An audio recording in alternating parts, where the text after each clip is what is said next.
So here's the numbers. There's $32,000 you can make with my help minus my monthly fee. Okay, my monthly fee is $4,000 a month to get you ranked. This is a fairly competitive market, and I did do a quick search of Denver dealerships, and there's a ton of cost per click paid advertising, a ton of it, which means there's people are targeting that keyword for a reason, because there's purchasers and there's a market there. They wouldn't be paying for cost per click advertising if there wasn't a market. I looked at the first 3 websites in the first 3 spots. They were all fairly well done, but all websites that I could totally just dominate. Moving out of the way. How does that feel, by the way? Oh, amazing. A little sense of power there. It's kind of fun. And so here I can get you, not only am I confident I can get you in this first spot, that is a no-brainer. I can do that. I ask that you give me 3 to 6 months to do that. And I don't ask for a contract like all most SEO firms do, because I know the services I provide will return you an income, a really favorable income, and you're going to be more than happy with my services. So that'll be $4,000 a month, recurring, to make $32,000 a month. So that's $28,000 a month profit. Does that sound good? Yeah, probably sounds really good. What you have right now? Yeah, that's great. And that's just one keyword. That's one keyword. So that's my fee. Yeah, so this is the thing, and I love getting these different perspectives on things. I think that what you just shared is so valuable, and I really appreciate that. Let me ask you this. I asked this question to Jason earlier, and I want to kind of put it back to you. When I asked our audience here if they felt at least moderately intimidated, the majority of people said they felt moderately intimidated by their competition. What do you say to them? The competition, most of it, once you learn everything there is to learn in the series, and I still, again, I keep saying this every time, I have a lot to learn. One of my future goals here in the next 2 weeks, land a couple more clients and just focus on not only their sites, of course, making them happy, but getting back into the basics and learning more. I don't do GSA campaigns right now. I don't have the program. I don't have the VPS servers. I don't have any of that right now. But that's okay. I'm still dominating, even though I only have half the tools that I'm actually using. So intimidation isn't there. And it goes as simple as this. One thing I always say, and I think I learned it from somebody in the group, or maybe you, Mike, I don't know, is actually, you know what? I think it was Alex Becker. Win before you begin. It's David Mills. David Mills. That David Mills? Win then attack. There it is. And it's so true. Win before you begin. And so if somebody comes to me and says, I want to rank for this keyword, this is my budget, and I do some research and realize, wow, that is a competitive keyword. It's going to take a lot of time, a lot of effort, and a lot of resources. I can't do it for that price. I'm going to tell them I can't help them. That's it. I'm going to be honest, straightforward, and that's it. That's all there is to it. But if I know I can win, I'm going to take them as a client. How many people who are on this event right now, where it's a new feeling for you, how many people in this event now feel like they can approach a client where before they couldn't? Give me a number one if you can commit to approaching a client based on what you've gotten here today from Scott, from Stephen, and from Jason. And that's the best compliment. Thank yous are great. Thank yous are great. They're wonderful. They really matter. But the number one and taking action with this, that's a real power. And I hope, Scott, I hope you and Jason can see we have, I'll just start naming names here because I'm very proud of everybody here. Bob, Scott, Sarah, Paul, Richie, another Paul, Carl, Daryl, Adrian, Jeff, Pete, Andre, Craig, Arello, Jeff, Heidi, another Paul, Lauren, Heidi, Steve, Brian, Ken, Philip, Ted, James, Josh, Amber, another Ted, GBHJ, you're going to have to tell me what your real name is, Jeremy, Vivian, Brian, this is great, Connie, Orlando, this is really wonderful for me. This is what I want out of an acceleration event, and I hope that this idea of acceleration and what I want to get out of my particular events here that I'm doing so far on Wednesdays I really want to accelerate you past a feeling of intimidation, a feeling like something's in your way. It's imaginary competition that's out there. You know, one of the things from David Mills, and this goes along with win and then attack, it is imaginary competition. It is not real competition. They're not really in your way. And, you know, to put it, you know, Scott, you're a military man, to put it in military terms, if you have a truly superior military, like say America has over, you know, the Afghans or over, you know, what was going on in Iraq, there's a reason why a very small number of Americans could rout a much, much larger army. Is that true? Absolutely. And is it something that they have to really teach, teach you, like in boot camp, in basic, all that stuff, that no, American has a superior fighting force, so it's, you know, the power is on our side? Oh yeah, power is absolutely on our side, and it's pretty common, you know, arguments and kind of fun, the banter that the Israeli military is probably the best in the world. They really are. I mean, it makes sense. They're constantly battling, nonstop war. They're surrounded by people who hate them. However, they don't have the technology and the numbers that we do. And that's why America is still known as the premier ultimate force out there. And technology really matters. Like having this stuff like what Greg's got with the PBNs, you know, what we have coming out very soon with Death Star Reloaded, it's going to blow your guys' minds. Very, very exciting what we're about to reveal inside of Project X. We made it a very small part of the marketing, but you're going to really, really benefit from this.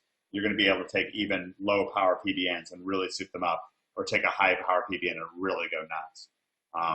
Yeah, I'm very, very excited for everybody here. Now, Scott, you actually got a look at the blueprint that I've been making up for people, and you're pretty excited about it. What was it about the blueprint that I've been making up that was getting you fired up? I absolutely love it. It is probably the #1 most important piece in the training, period. Yeah, it's not the most, you're not going to get the deep down details on how to attack and win, but you're getting the overall picture. You need the big picture before you can attack and win. If you keep hearing about this PBN or I don't know, scroll down there, you know, see whatever else pops up that might, you know, day job killer or Penguin, Panda. Panda, all that, any of these things. And you're just confused. Well, what's that? I don't know what that is. And that's how I was in the beginning. Their training is absolutely phenomenal, but when there's certain terms that were used that I just didn't understand. Silo is a huge one. Mm-hmm. What is going on here? What are they talking about? So I had to kind of fake it till I made it and do my own research on the side and ask other people, what do they mean by this? Because I had no idea, because this didn't exist then. But this absolutely is amazing. It is something I will be still going back to just for refreshers and just having that reminder. Oh, you know what? I forgot all about that particular tactic or nice. This GSA campaign or whatever it might be. So it's powerful, and it's so easy to, it still works, but it's easy to read, easy to understand, and it's in the basic terms that any newbie can get. Great. I really appreciate you saying that. Yeah, I've put a ton of focus into it. I've been really dug into this since maybe since Saturday or Sunday. So I'm really fired up to get this out to everybody. So, all right. Well, I want to thank Scott for coming on. This is incredible. Really appreciate you coming on. I want to bring on one final guest before I go. If you have final thank yous for Scott, now's a great time to give them. And really, Scott, I appreciate you coming on. It's an inspiration. Oh, my pleasure. Always. All right. I'm going to bring Mike Hayden live, Mike organizer. And we are going to keep on rolling here. All right. Has this been an exciting event so far? Give me the #1 if this is something unexpected, a little bit of fun if you're having a good time. Mike Hayden, are you there? I am. Are you having fun? I'm loving it. It's good stuff. Yeah. Would you did you pick up some pointers this event? Aha moment for you here or there? Yeah, I did. Some of the stuff that Jason was sharing, and then I mean some of the tactical stuff from Scott was particularly useful for me. I mean, I've been doing it a long time, and there's still stuff that I'm learning every day. So, good stuff. Oh, Jesus, City on a Hill. Speaking of which, I was going through the news items at the beginning of this event, and one of the things that I didn't get to is that right around this time last week, if we dig back into our members area here. This is the spring members area, but it's the same as the winter one.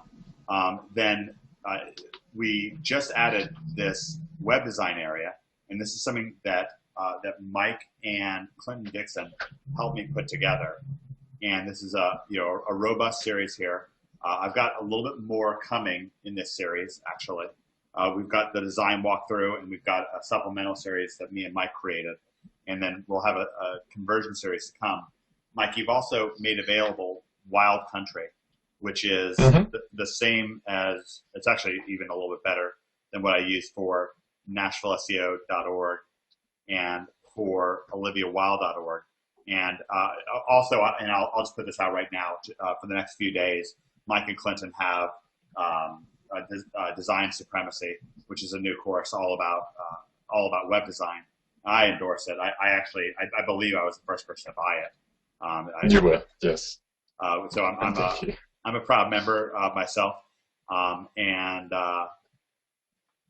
it's really neat that we have this ability to not just rank a website, but really to have a great looking website. Makes a huge difference. And I want to point out that when you have design questions, it is so smart to take advantage of the fact that Mike and Clinton are so often in that members area, in the Facebook group, in the beginners Facebook group, and the regular Facebook group, answering questions about settings on Catalyst. And actually, Mike, can we get a little down and dirty here? I've got this "You Are Here" home thing. How do I get rid of this? You just turn off breadcrumbs. Well, how do I do that?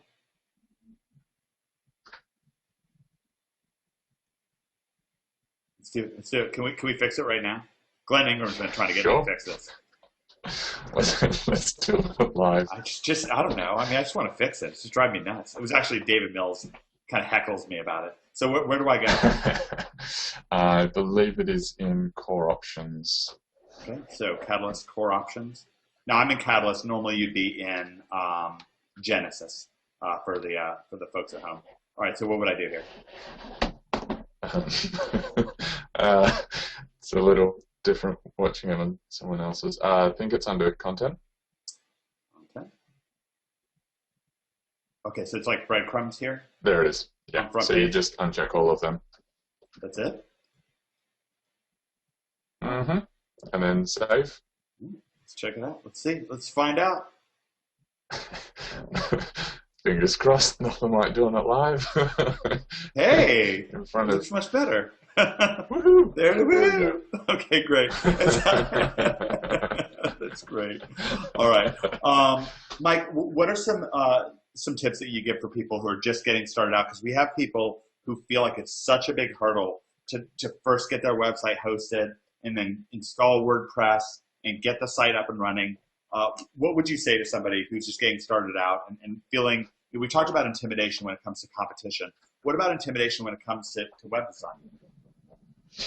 Yeah, well, I mean, a lot of people, myself included, started out kind of going, okay, there's all these amazing looking websites out there, and you think that you have a web design bone in your body, a graphics design bone in your body, and then you start replicating what other people are doing, and then it just gets a whole lot easier. And you have skins that you work with. You're used to creating. Used to working with a particular system.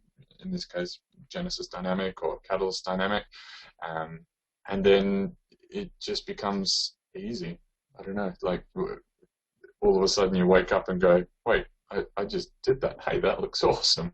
Yeah. Or, you get compliments from someone, or, someone pays you a whole lot of money because they love your web design. So, yeah, crazy. And actually, offering web design has been one of the chief ways that you've acquired clients throughout the years.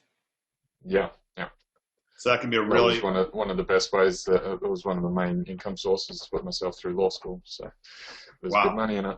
Yeah. By the way, what's better, law school or OMG? Oh man, I wish I hadn't have done law school. I would have been so far ahead. if presuming that OMG had been available back then, which unfortunately it wasn't, back in 2001, 2002. So yeah, yeah. If Project X had have been available back then, I probably would have done that. Started making a whole lot of money and went, you know what? I think I'll just stick with this and skip the 5 years of enormous amounts of study. That's great. So let me ask you this: as you were listening to, I want to kind of close things out. We're about the hour and a half mark. I try to keep this to an hour, but that hasn't happened anywhere near.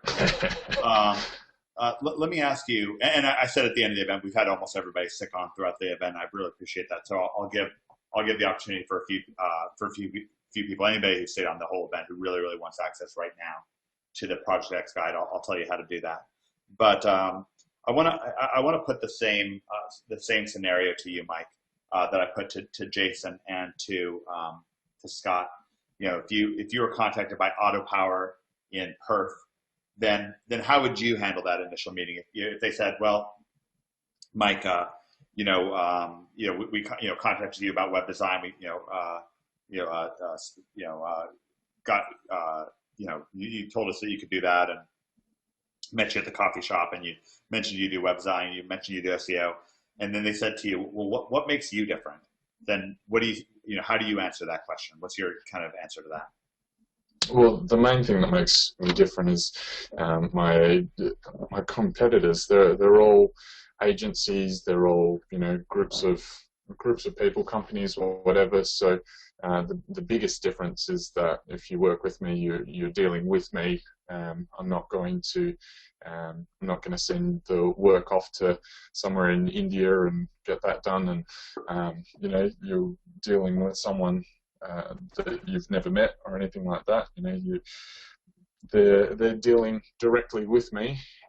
Also because it's myself, my overheads are a lot lower, so I can give them a lot better service for their price, and a lot better product for the same price as any of the competitors.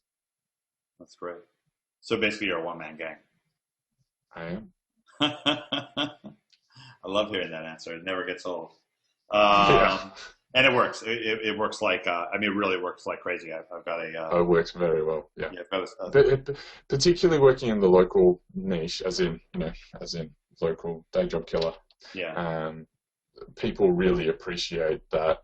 Okay, so I know that I'm going to be dealing with you, and not an employee or someone that's not skilled. So they can look up my resume, they can look up the stuff that I've done, and go, okay, well, this guy knows what he's doing, and so yeah, go from there. Great. I want to pull up that thread. I'm going to pull up our. How many people are just absolutely, by the way, in love with our NHB team Facebook group and our beginners acceleration and support Facebook group? Give me the number one if you're just absolutely in love with that. Actually, do it this way. Let's make it public. Let's make it a little bit public. Go into the OMG team and pull up this post that I'm in, and just give me a boom if you love this group. So I just put a boom in. Let me see how many booms I can get. It's in the OMG team Facebook group. If you had fun on this event and you feel like OMG is just sitting on a hill and you want to put the word out, then give us a boom right there. It's just a little bit of fun for us all.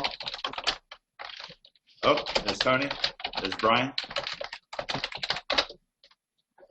Anybody else? Oop, Mike Hayden. Boom, pound, sitting on a hill.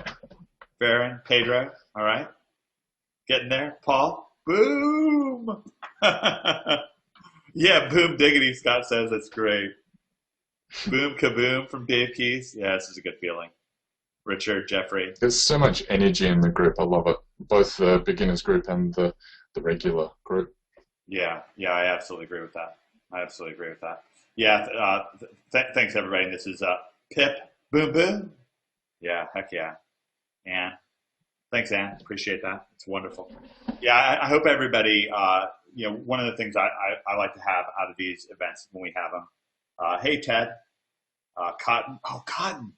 Man, let me grab Cotton. I want to see if I can bring Cotton. Do you have a microphone? I've been wanting to bring Cotton live during one of these events.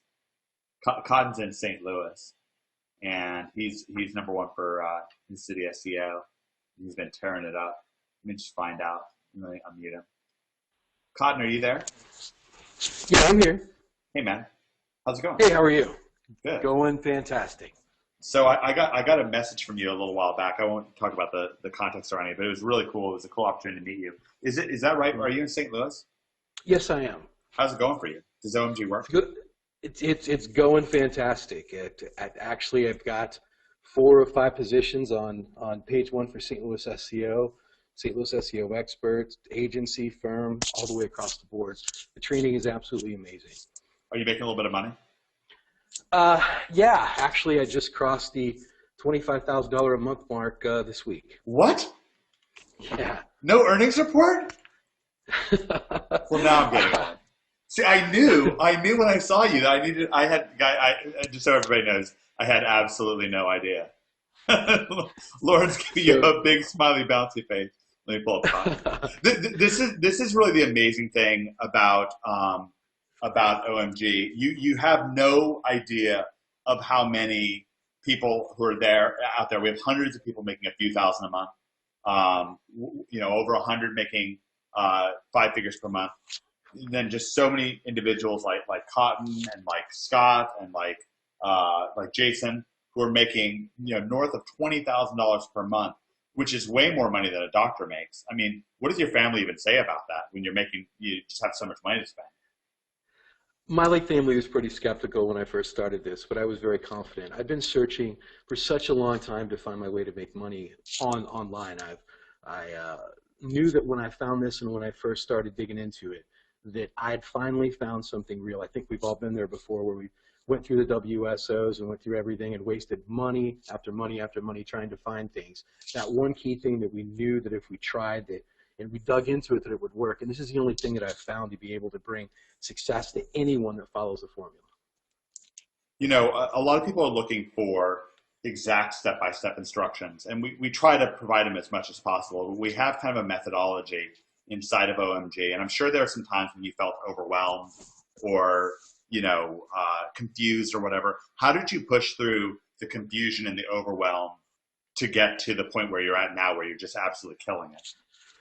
I'm going to be honest with you. I was down to, and I'll share a little bit of what I shared with you before. I was down to my last $12,000, and I decided to take a chance on Project X, and I've literally spent about 60 hours for about 5 weeks in a row digging into everything. I think the best advice that I can give everyone, I know SEO backwards and forwards now. I think I can compete with some of the top people with everything that I follow because it's all right there in the program. One of the main things I've done is I've listened to every video.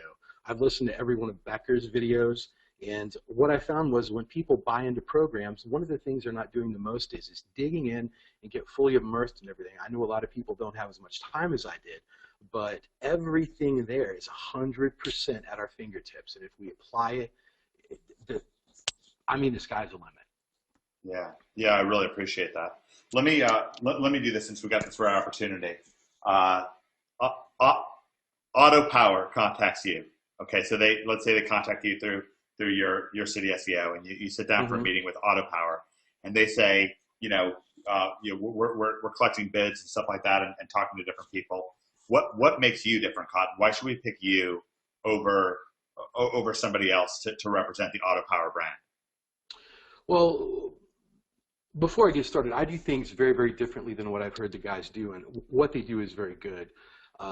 What I do is I pre-qualify people before I even speak to them, and what that means is I tell them that I can't help everyone, and I only select a certain amount of people that I work with.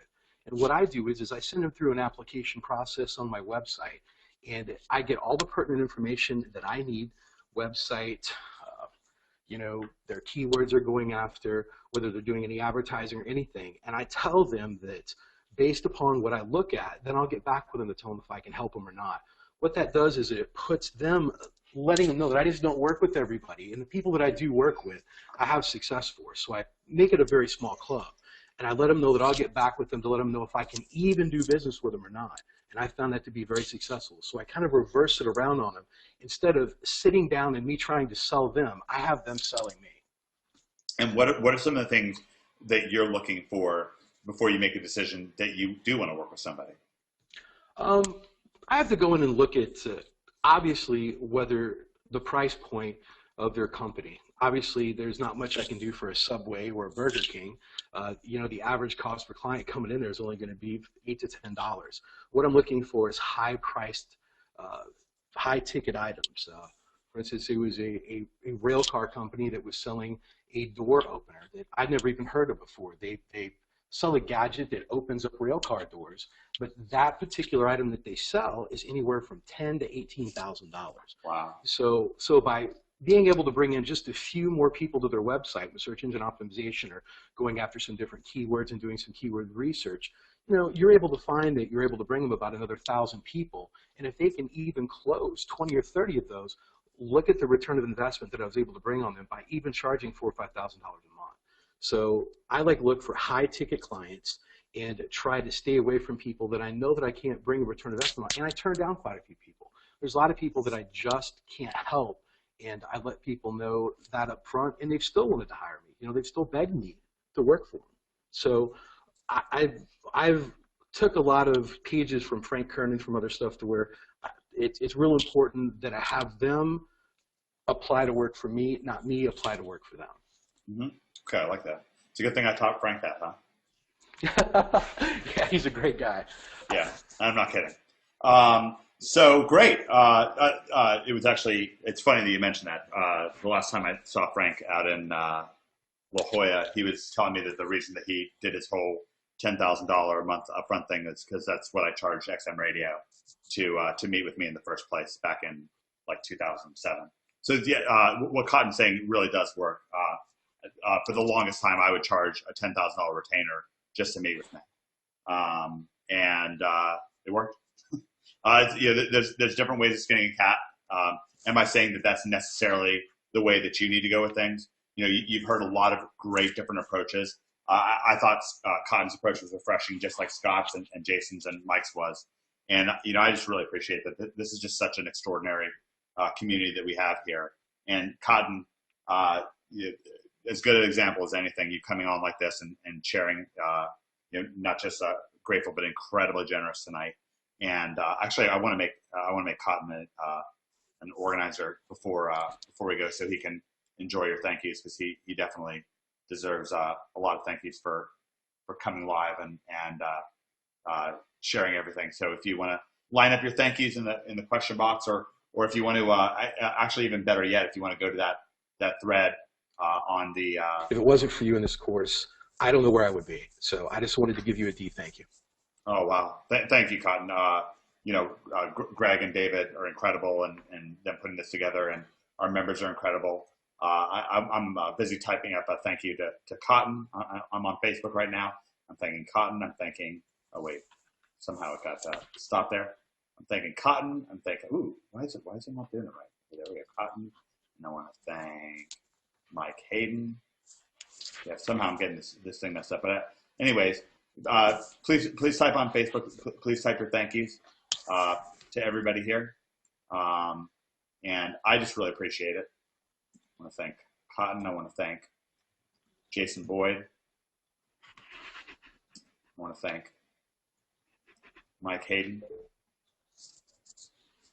And I want to thank Scott Schack.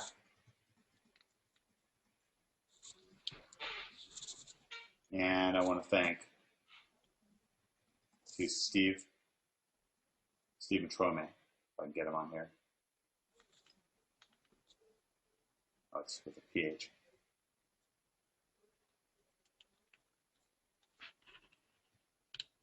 And I want to see, there's one more person I was hoping to bring on live.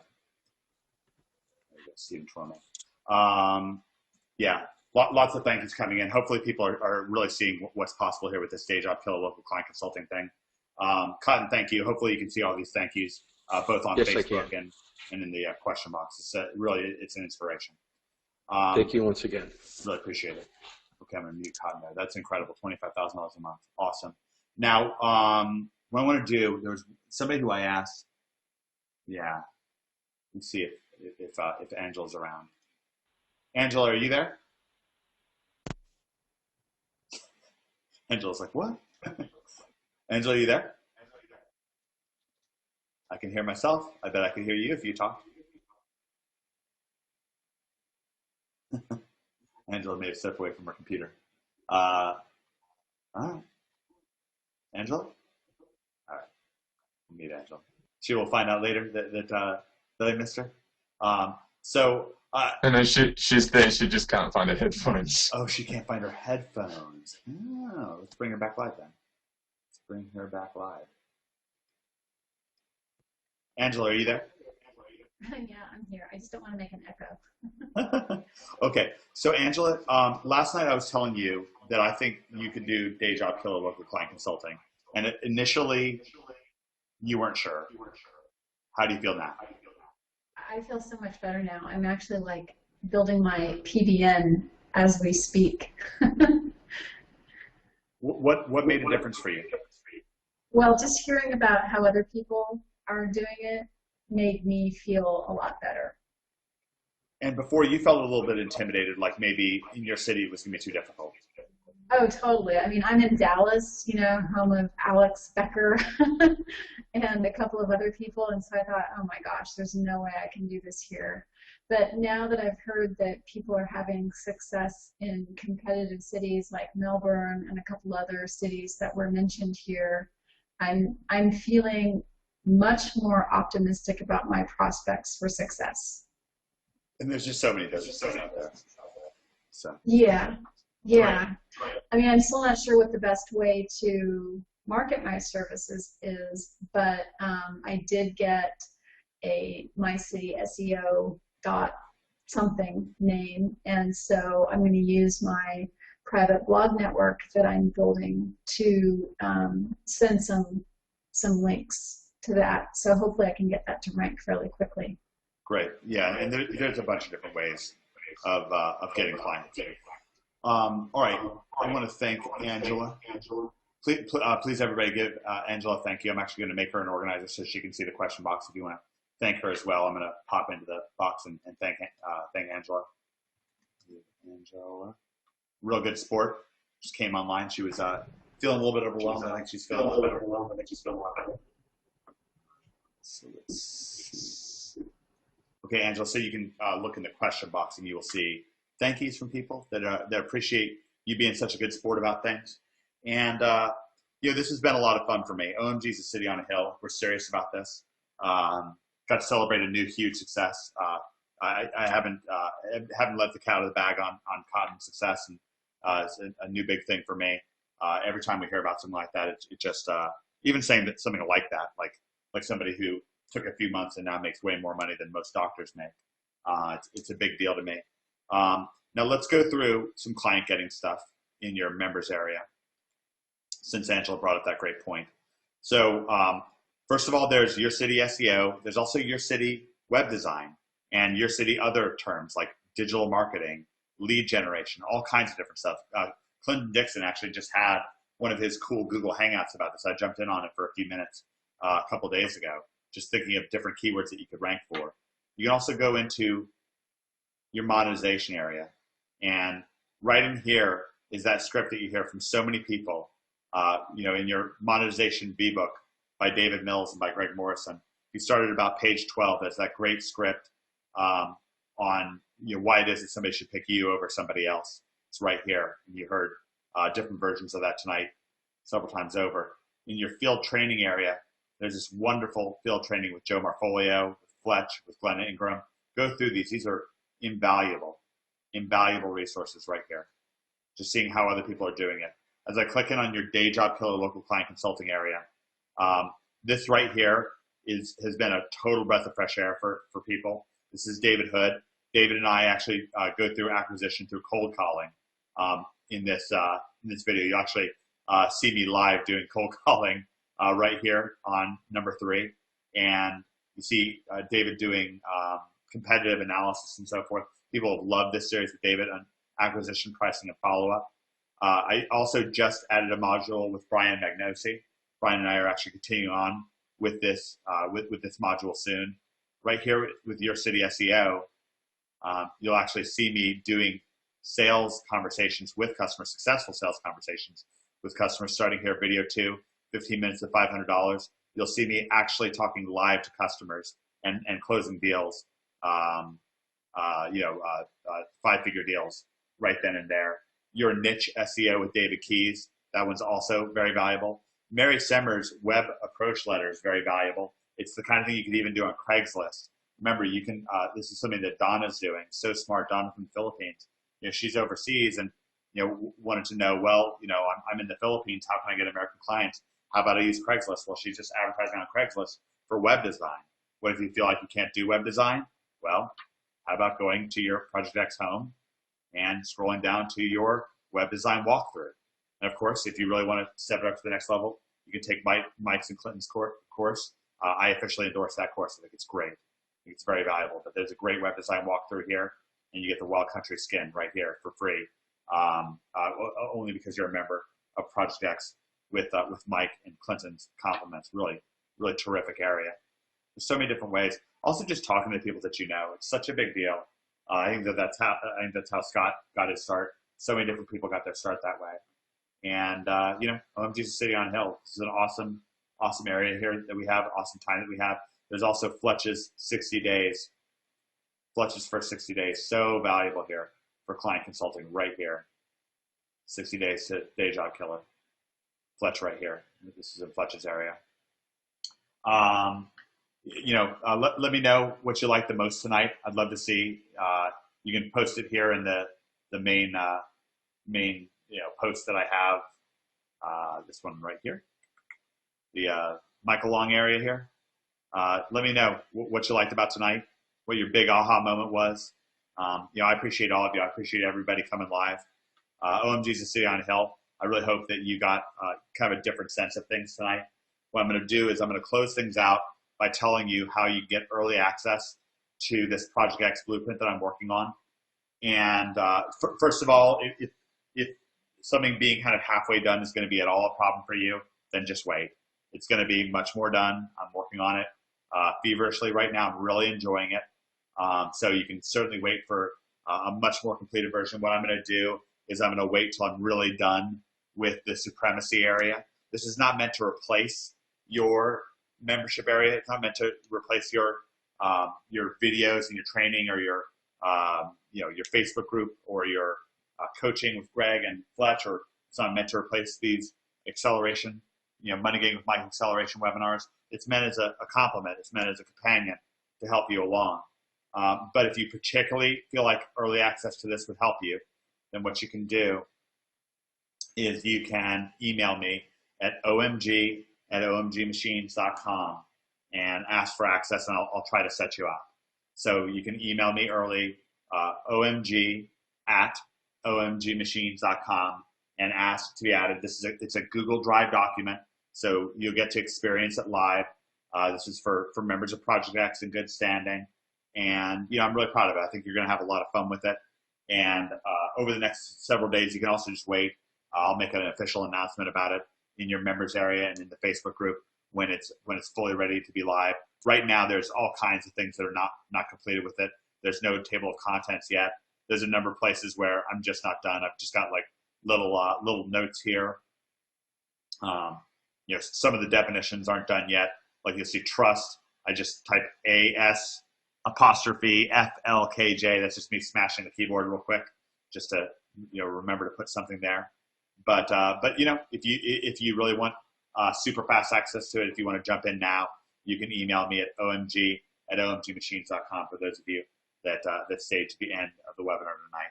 And I want to thank everybody. I just think if you kind of especially get why I say that OMG is a City on a Hill after tonight, if it makes kind of particular extra sense to you, then go ahead and go to that Facebook thread and type in City on a Hill, because it's a big deal to us. We tell people, we do this whole OMG thing, half for profit and half because we really want to celebrate these public earnings reports and triumphs. It's a big deal to us. It's a big deal that we do this. We can be making money a bunch of different places, a bunch of different ways. So I put this little City on Hill hashtag. If you kind of something particularly touch a chord for you tonight, and you want to post it on there, or just post like Paul just did, City on Hill, just a little post, then just let us know. Let us know what your thoughts are, where you're coming from, and what your aha moments were tonight. Oh, that's great. Paul typed in Paul D. Paul, we had 3 Pauls. I told you there was Paul after Paul after Paul. Connie just typed in. That's wonderful. Yeah. This is City on a Hill. It's a place where friends come together in Providence. And I think that you're seeing that more and more. Cotton? Yeah, Cotton. Congratulations, man. I'm so fired up for you. That's just awesome. And really, really great insight. So many different ways to skin a cat. Oh, come on, Paul. Paul's just clowning around there. Paul D's a good man, too. So is Paul Fournier. Really appreciate y'all. Stephen, another Paul, Ted posting. That's great. I really appreciate you all. So we went. I planned it for 1 hour. It went 2, but I think it was well worth it. Really appreciate everybody's time. And just like Mike Hayden just said, special thanks to Mike Hayden. Special thanks to Jason Boyd, Cotton Grammar, Scott Schaff, Stephen Tomey, Angela. It was a great Webby today. Lauren came live on a webinar a couple days ago, so thanks to her. Having a lot of fun here. I hope you guys are having fun. I hope you're having as much fun as I am. And I want to just say, God bless you all and have a great night. Scott, you came live. Did you mean to? Yeah, actually, just read email. Thought you guys might get a kick out of. Yeah, lay it on. It just touches on what Cotton was talking about, of valuing yourself and your expertise. And I use that lightly because I still feel like I'm not an expert, but it works. What I learned works. It's from one of my clients from my very first big profitable website.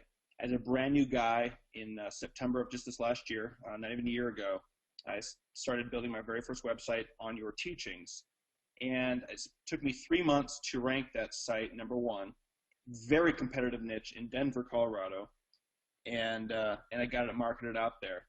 And I just got an email from my client saying he's sending me $44,980 this month for that website. He's sending you what? And can you guess how much time I've spent on that whoa, site? Whoa. How much did you say? 4,980. Oh, that's awesome. Yeah. And that's a half hour's worth of work. That half hour was spent sending him the monthly call logs. That's all I did. That's it. I mean, it's incredible, to make almost $5,000 a month for a half hour's worth of work. It still blows my mind. I hope everyone's getting what I'm telling you. Get off everybody else's list, okay? Just please. Scott, would you just tell them? What's that? Just tell them to get off everybody else's list. Get off their list. This is it. This is it. This is where you need to be. It's incredible. And one thing that Steve and I were talking the other day that I've decided as a phrase, I don't know if I've heard this somewhere else, and I'm just bringing it subconsciously, but I've told this to clients, and they agree. They actually respect it. As I tell them, I am not the least expensive option that you have, but I am the most cost-effective option that you have. And that's just saying that, yeah, I'm not cheap, but at the same time, I'm going to get results. Yeah. So just value yourself. It's so much better making $4,000 a month from 10 clients than $1,000 a month from 40 clients. I mean, just think about it. Think about the workload difference. I love it. That's some great stuff. That's all. That's a perfect way to close out tonight. Perfect way to close out tonight. Scott, thank you so much. Thank you for everybody to stay with us the full 2 hours. It's incredible. OMG City on a Hill. I pray to Jesus for y'all to have just incredible success. I pray for you to have wisdom and health, and for God to take care of you like you're just a little baby infant. I really did. Every day, several times a day. So thank you, everybody, for coming on. Thank you for the just wonderful, wonderful energy. OMG City on a Hill. It's a place of Providence where friends come together. And tonight, just as good of an example as any that you'll ever see. So thank you so much, everybody. Really appreciate you spending your valuable time with me tonight. and I will see you next week at, next week I'm going to be here 12 p.m. noon. No, 12 a.m. 12 p.m. 12 p.m. noon Eastern, 9 a.m. Pacific. We'll be back on for Money Getting with Mike. We're going to keep working on accelerating you. It's going to be a city on a hill. We're going to keep it rolling. If you particularly want to get early access to that document, email me at omg@omgmachines. God bless all of you. Really appreciate it, and have a wonderful, wonderful night.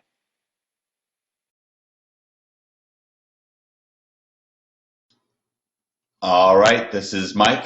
We are here for yet another Money Getting with Mike. Money Getting acceleration extravaganza. We've got some cool stuff on tap for today. We're actually really excited about this. I see David Hood just jumped online, so I'm going to make David an organizer. I'll do that right now, and I'm going to pull up a couple things here that we will use that will help us get to the money getting. Hey, David, are you there? I'm here. Awesome.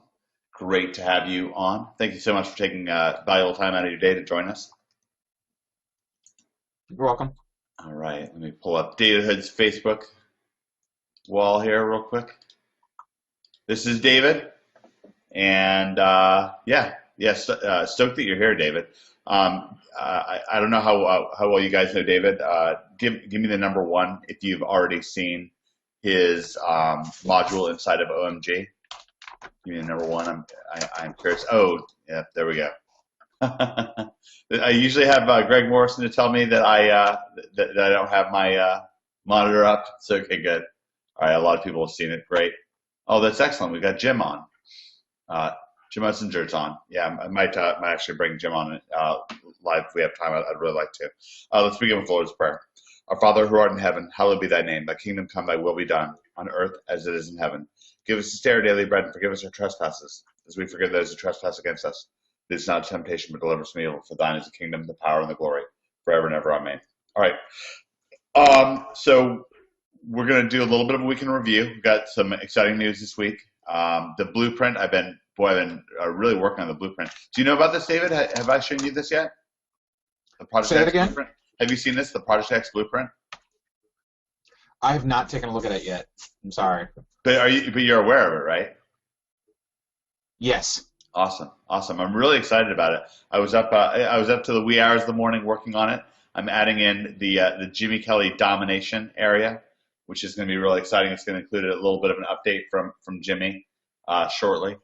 But it's really coming along. I think it's almost 60 pages that I've written like in about the last week and a half, and it's all kind of inner hyperlinked. And if you've already had a look at the blueprint and you've been going through, it's actually pretty neat. It's saved on a Google Drive, and I can often see when people are on, like looking at it and checking it out and so forth.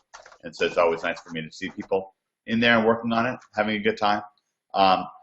When anybody who's on this event, if you want access to the blueprint, I'm going to generally start rolling it out this week. So you can email me at omg@omgmachines.com to get access to it. So that's going to be exciting. I'll talk a little bit more about the blueprint towards the end of the event, but it's been really exciting rolling it out. I've got a lot of work into it, and I've really enjoyed it. And there's just a lot of value in even doing it. I learn a lot in doing it. So what I want to do here is we've got a lot to cover today. It's action packed as always, and I'll just really quickly mute David, because David's a furious typer. He likes to furiously type away while we're working here. So I've opened up the Project X membership area right here, and right here, if you scroll down to monetizing, which is beginning with the objective in mind, you've got quite a new module with David Hood. Actually, just got an update on it just about a day ago, and it's right here where it says acquisition, pricing, and follow-up. And David's had a huge success since he joined OMG. And I got to tell you this: when he joined, he was definitely like a back-to-the-wall situation. He had quit his day job to try to make the whole online money getting thing work, and things had stalled a bit for him when he joined us for NHB. And he he really kicked it into overdrive from there. The last couple of months, he's made $20,000 per month, which is, as much or more money as even top end doctors make. So it's quite exciting, how well he's doing with this. And what I want to do is talk a little bit about his acquisition, pricing, servicing clients module here, because, and this is the latest video that we just got from David just yesterday and added in for nice clarity. It's really, really nice they did this. One of the reasons I really want everybody who's on this event to go through this module carefully, because we're actually going to be doing a focused webinar that's just on answering your questions about this module and to David. We're going to be doing that shortly. We might even, David and I might even bang out a time live during this event in how we're going to do that. So that'll be really neat. And we've gotten, how many people who've gone through this module really liked it? And oh, that's wonderful. Patrick said this is so valuable, the blueprint I think he's referring to. Oh, this is a wonderful question about the blueprint from Andre. Andre says, hey, Mike, just a quick question. When it gets updated, referring to the blueprint, do we request an update from you? Or do we just have access to it once it's already? Yeah, this is the really cool thing about the Project X blueprint. This is a live blueprint. Actually, it's funny, both me and Todd Spears, we were both editing it at the same time last night. There can actually be 2 or even 3 people editing, or as many as I wanted, I guess, editing it at the same time in real time. And those updates will come through. Somebody who was watching me develop the early version of it was remarking that it was a little bit like watching a webinar, like kind of a different version of a webinar. But I'll show you what I was working on last night. I was working on this domination area, and yeah, it's pretty cool. So yeah, this is it right here, and this is on how it is that we rank, just kind of dominate page 1 for Nashville SEO and for that Water Dam St. George. You can also use this for affiliate stuff, and combining all of these tools. And one of the things we particularly try to do with OMG, and this began with Greg, is we particularly try to share a duplicable model with you, something that you can duplicate, something that where it's not just that we're successful, but with something that requires specialized information or inside contacts or inside information or a lot of money or a big sprawling business, something that can really, really be duplicated. It's one of the reasons I'm really excited to have David Hood live with us today. But yeah, this is what I was working on last night. This is this module I'm working on right now, the domination module. This is how Jimmy does what he does. This is a major component to how Jimmy makes these websites and web properties that make so much money. And what I'm doing, particularly with Jimmy's module, is I'm going through video by video very carefully, painstakingly, and because it's a lot of step-by-step, SEO techniques, and I try to make it really, really clear, like select options, check this box here, choose spend. Whenever we can make things step-by-step inside of it, and then here are the next videos to come. Although I'll give you a sneak preview on the next videos. I've got tons of screen captures. Whenever we can make things particularly step-by-step inside of OMG, we always really want to do that. So what I wanted to do, we also have another special guest who I've invited along. And I just want to make sure, Ed, if you're going to have to duck out early, let me know, because I'll bring you live if you're going to have to leave. Otherwise, I'll roll right into things with David Hood here. So just let me know. Oh, that's funny. Pete says it's like Wikipedia. How long before we can get this? You can get it right now. All you have to do to get it is email me at omg@omgmachines.com. And request it, and I will give you access to it. Yep, Angela asked the same question. Yep, you can just email me at omg@omgmachines.com. And as you can see, look right here, Ed Stapleton's logged in, I can tell. Larry's logged in right now. I can see, it's really neat for me, because I can kind of see in real time. Just, I can't necessarily see what you're doing. I see Tony Stewart's in here, right? Pretty cool. You can see that Rob's in. who's this here? Oh, Andre's in. All right, that's great. So anyways, yeah, so that's fun, and we'll get more to that. Ed's here. He'll take his time. So I'll take Ed on a little bit later. I also wanted to answer a question that we got in, a really, really great question that I got in this week about client consulting. And also, if I get the chance, Jim, I'd love to bring Jim Messenger on again to talk a little bit more about affiliate marketing, a little bit more about e-commerce. So, Jim, if you're on just for a few minutes and you've got to bounce out, then let me know as well, because I'd love to have you live as well. You know, we'll try to pack everything in. So what I want to do, without further ado, is bring the man of the moment on. Let me bring on David Hood. David, are you there? I'm here. All right, great. You've gotten a lot of great feedback about this module that we put together. Yeah, it makes me feel great about myself and what we've done, because we worked really hard on it. Yeah, we did. Now, let me ask you this. What are some of the things that you've heard from people, if it just kind of pops to the top of your mind? I think you said it to me at one point, which is that it kind of demystifies the whole process.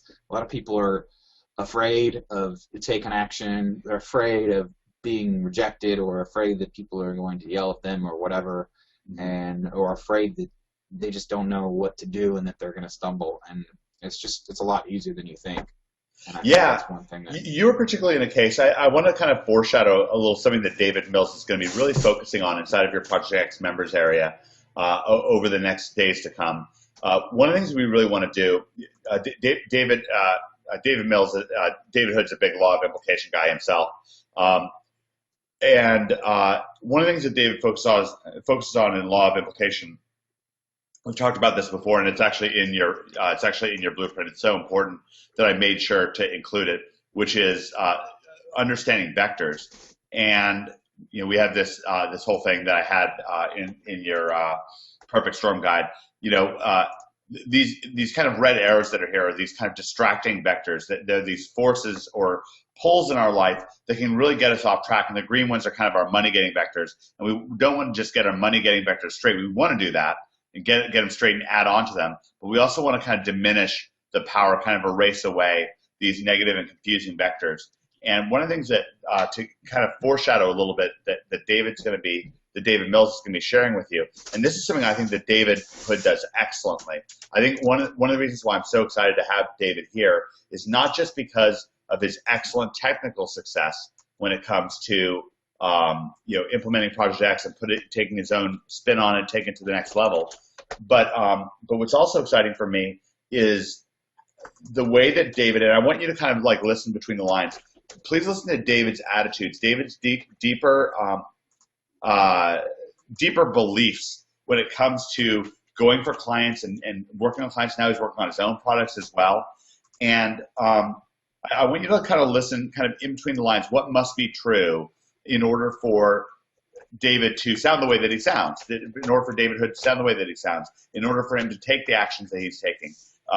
There has to be a certain fearlessness. And again, it's not so much, we really want to, as much as possible, start getting rid of these bad feelings that we have, these bad vectors that are kind of tying us down.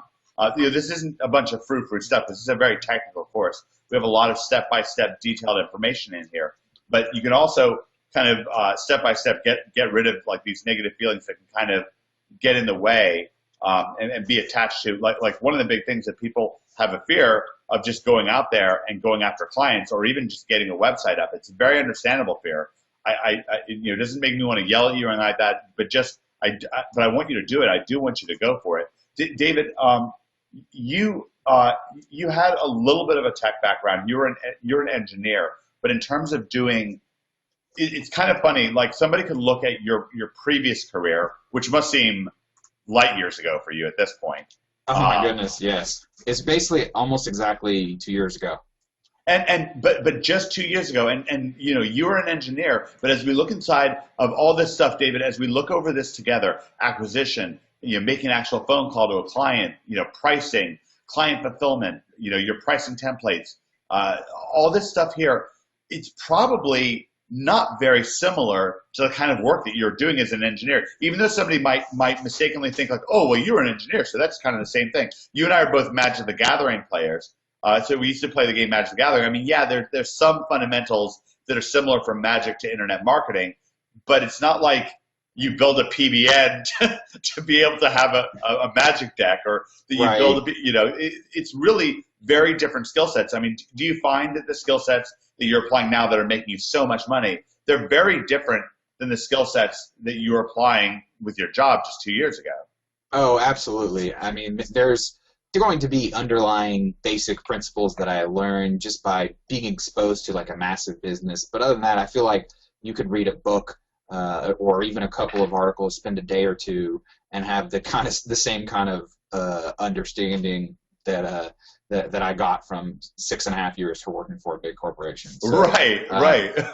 It was not nearly focused, and to be honest, one of the reasons I hated working for a big corporation was that there's not a whole lot of learning opportunities, and basically I kind of did the same things over and over and over again.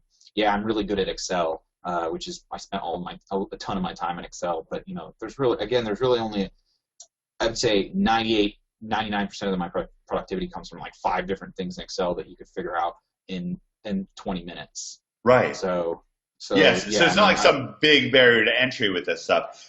Because I'm actually not good at selling. Or at least I didn't think I would. I have an old friend who about 6 months ago said he's known me since high school, actually since elementary school, and he said, you know what? If you told me that you would make money by convincing people to give you money as an adult, I would have told you were crazy. So right. I don't think that just because you're an introvert or because you're afraid of it, because I still, I mean, unless someone calls me, I'm not afraid, but there's definitely some fearful emotions that enter my brain every time I try to talk to someone who I'm trying to sell.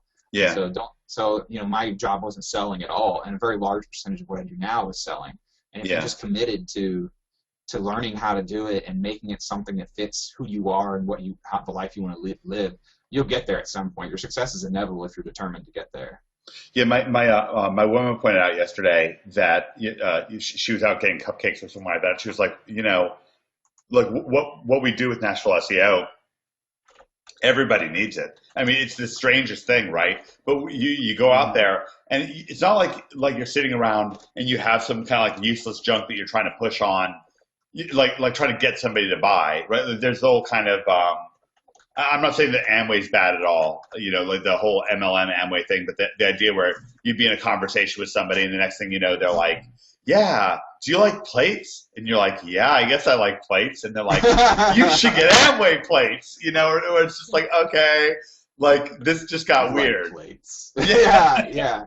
It's not like that. And I mean, unless you are, maybe there might be some conversations that make you uncomfortable, or you're going to make mistakes and you're going to be exposed to being uncomfortable, but that's the commitment that you have to make in order to be successful. You're going to try things and you're going to fail. And if you accept that fact, then it makes it a lot easier to be like, sometimes I'm just going to fall on my face, because if I don't ever fall on my face, then I'm not trying hard enough at life.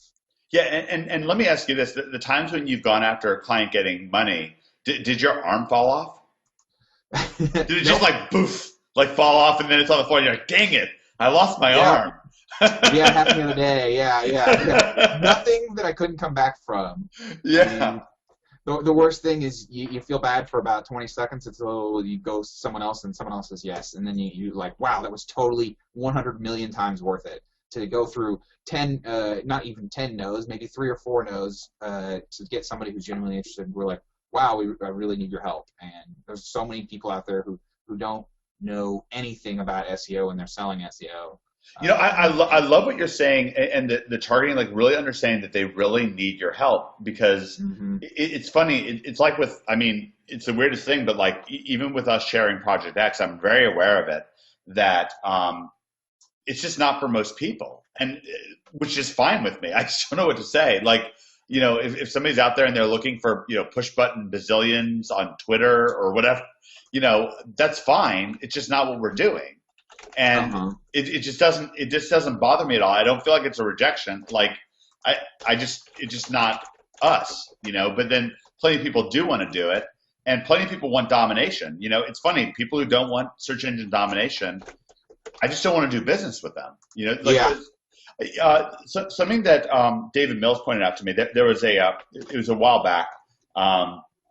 I was working with an affiliate, like somebody who's promoting one of our products, and the guy, he was a smaller affiliate, and I'd kind of given him a shot and tried to really work with him to help him get a good promotion together. And he just went berserk over some small detail. It was the strangest thing. Oh, and, yeah. and David Mills was like, that's why his business is small. He was like, it's not that he just got unlucky and had this small, like little runty business. It's that he has bad assumptions about how to do business, and it bogs him down, and so things don't go well for him. And these businesses, people who don't want search SEO from you, there's a good chance they're not a good business person. There's a good chance that their business is not going to be around 2 years from now, and don't be surprised. And I'm not saying that you should sit around and wish them bad things. I'm just saying that, look, going into things, somebody who gets lots and lots of visitors from the search engines is much more likely to make more money going into the future and be a good client. So I think that there's so many reasons not to worry about client getting, and I can relate this a little bit back to affiliate marketing, and I always try to touch on both affiliate marketing and client getting, and also working with your own products in these events. But I want to get a little bit technical here, David, and I'm actually curious. I should have probably given you like a little bit of advance notice on this. What I'd like to do is get into a question that we got from Wayhan, and Wayhan's a new Project Xer, and he's really fired up about going out and getting clients. He has wonderful energy for this stuff, and he was approaching a client this week, and he ran into a question where the client asked him, "Well, okay, Wayhan, I'm really glad to meet you. I'm excited about what you're talking about. What else can you do for me?" And this wasn't a mean question. It wasn't a standoffish question, but because fundamentally what you're doing, David, what you do when you're approaching a client fundamentally is you're going out there and saying, I'm going to do Project X for you, right? Like they don't have to buy Project X. They don't have to go through and open up the blueprint and go through all the links and details. They don't have to build a PBN. They don't have to figure out how to work the vSilo plugin. They don't have to do any of that stuff. You'll do it for them, and then you're going to charge them for it. I mean, at some level, at least a good part of what you're selling is doing Project X for the client. Yes. And that can be broken down. Like for example, part of one of the things that you do during the sales process, which I absolutely love, is looking at a website and analyzing it. And that's a point of value. Let me ask folks in the audience, how many people would love to see David take a look at a website and kind of get underneath the hood of it? We can maybe try to peer pressure him into it a little bit. Pun intended. Yeah. Yeah, we got. I don't know if you see all the peer pressure there in the inbox. Let's see. Mike Hayden's trying to egg you on. If you guys want to do peer pressure, because one of the things that I can do is Lauren wants to. Let's see, Melanie. All right. Wow, we got a lot of people that want to see this. All right. Oh, Angela actually typed in pressure. So that is actual, and Angela gave you a RAR as well. So Angela, by the way, is also in Dallas, David. It's funny, because Angela was saying, she was like, I just don't know if I can do, and it was a valid question. It was a great question, very smart question. She's like, hey, isn't Dallas all taken up? Because I know that David Hood's there. He's taking up, probably 75% of the market. And then Becker probably has the other 25% of the market. Right. No, oh my God, the market is so huge. Don't think that because I'm here, you can't be successful. It's so not true. I mean, I understand it's just one thing. If you run the numbers, you'll realize that there's enough. If everyone in Project X were in Dallas, there might be definitely be some overlap, but there'd still be enough for everyone to make a full-time income. I love you saying that. That's a very smart statement, and that's something that people can really take to the bank. And again, even if you're just focused on affiliate marketing, there's no reason not to go for multiple streams of income. I just had, in fact, you know what, David? Let's get into something. Is there a way for you? Can you clear off your desktop so I can feed you a website and you can get down and dirty and kind of look under the hood of this website? Yeah, sure. Why not? All right, let me pull this up. I think it's called Tennessee TennesseeContractors.com. Yeah, that's the name of the site. It's got lightning bolts on it. I can talk a little bit about TennesseeContractors.com. I hope I spelled Tennessee right. I don't think I did. I feel like I should know how to spell that. Yeah. Hold on. Let me see. If I go Tennessee. Okay. I think I did spell it. Contractors. Yeah. Yeah, I'm trying to find, make sure I find the actual website name. Oh, I know. I've got it on my cell phone. This is actually somebody who I did a client meeting with yesterday. And so this is real stuff. One of the things we try to do as much as possible is really show you the real stuff that's going on. Oh, sorry, it's Tennessee Contracting, TennesseeContracting.com.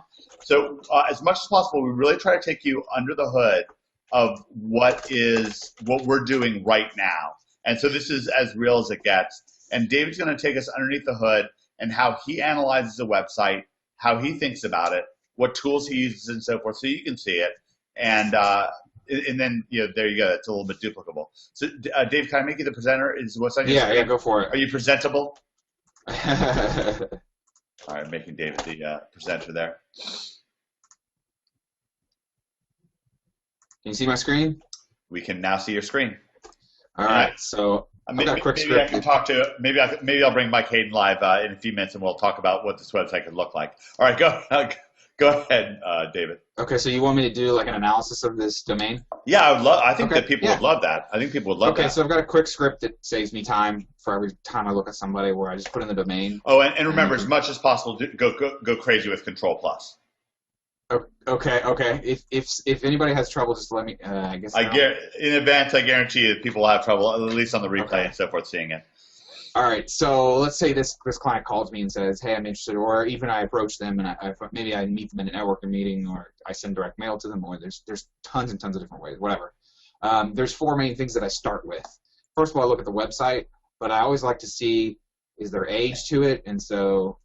You can see who is, and then you put the domain in, and you can see their creation date. And this is whois.com. I think right now age is a huge part of the algorithm. I think that with the Penguin 2 and Penguin 2.1, where Google basically boosted up sites they trust, I feel like age is a huge part of the algorithm of trust. And I just noticed that older sites tend to rank better. And 2010 it's not brand new, but it's also not super old. It's good enough to where we could rank them. But if they had a site that was 3 months old, that would be something, a big negative in my mind. So that's one thing I want to look for. And then I'm going to look at Ahrefs, and I'm going to see if I think that they're doing SEO. I'm guessing not, if they've only got 10 different referring domains. So they haven't hired someone to do SEO. I'm going to look for over-optimized anchor text, because definitely don't want to work on a domain that has definitely Control Plus on the Ahrefs. Okay. If possible. Yeah, let me maximize this so we can. Okay. So hopefully everybody can see that, and I don't really think that they're doing SEO. I mean, they've got so few links. The only thing is that right here, now that I notice it, is they got 52% of their anchor text is Tennessee Contracting Services. Yeah, exactly. The crazy thing is he is doing SEO. Yeah, that's what I was about to say. They haven't hired someone, but I bet this is an amateur job. A lot of times you'll see this. The crazy thing is he's got a guy who he thinks he's a good SEO expert. Oh, really? Okay. Well, and this is, by the way, this is great food for thought, because you see what David's thinking. David's like, there's no way a pro SEO is working on this. Why? Because David's got his head in Project Xland, and this is somebody who's been paid month after month to do SEO for this guy, and actually gotten some results from it. And there's sort of like reason after reason after reason why you should also do SEO consulting and day job killer stuff, because it's just so possible. Right, and I would confirm like any of that with SEMrush. I love SEMrush. It's definitely not perfect. It takes time to update, and it misses a lot of like low volume keywords. But what it does have for you is I can see a history for a domain, which you just can't do otherwise. And also it'll give you a real quick insider. If someone's ranking really well for big terms, you'll know right away. So I'm looking at this and I'm thinking, okay, he's not really ranking. I would think that because it's basically there's only one what I would call rich anchor text. I guess there's another two, but that's kind of the same thing. if this is his brand. Well, this is brand. Yeah, it might almost be the branding of it because it's TCS. Then that would be fine. So I would look at this, and it does look like, okay, Tennessee Contracting Services. But the thing about this is the weirdest thing about the whole thing is that there's no targeted anchor text on here at all. Like we can come in and go after, because this guy wants to go after roofing. So if we fire a PBN link that just says, you know, Nashville roofing. Oh yeah. He's gonna do something. Yeah, definitely. And so let's check out this stuff real quick. Because I also, okay, so he's got a little bit of anchor text. Let's just see what it's like. Tennessee, okay, contracting. I forgot. This browser is the search function is messed up, even though I reinstalled it. Okay, so let's go to this one. Contracting. That's a hidden link. I'm not sure, or maybe it's like in one of these scrolling sponsors. Do you want to open up the maybe open up the page source? Yeah, we can do that. Well, it's more just what kind of, so it looks like it's there, because it's probably hidden behind here. What kind of link is this? Tennessee Real Estate Investors Association. It's a paid link. It's a paid link. Oh, goodness. This guy's paying like a recurring fee, or maybe a sizable one-time fee. That's actually, I mean, I find that to be quite humorous, even though I'm not laughing. At the same time, it's just, let's go to domains, since it looks like there's, like, he pays for a link that goes across a bunch of stuff. Okay, TLC Roofing. Whoops. Integrity to roofing by selling links. Right. To the highest bidder.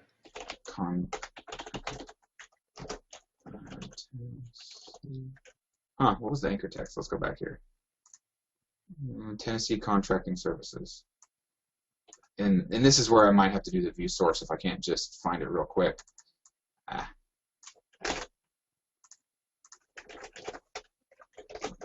Let's see. And is this interesting for to people like watching David kind of do a site analysis and kind of David Hood under the hood, as Edgar says it?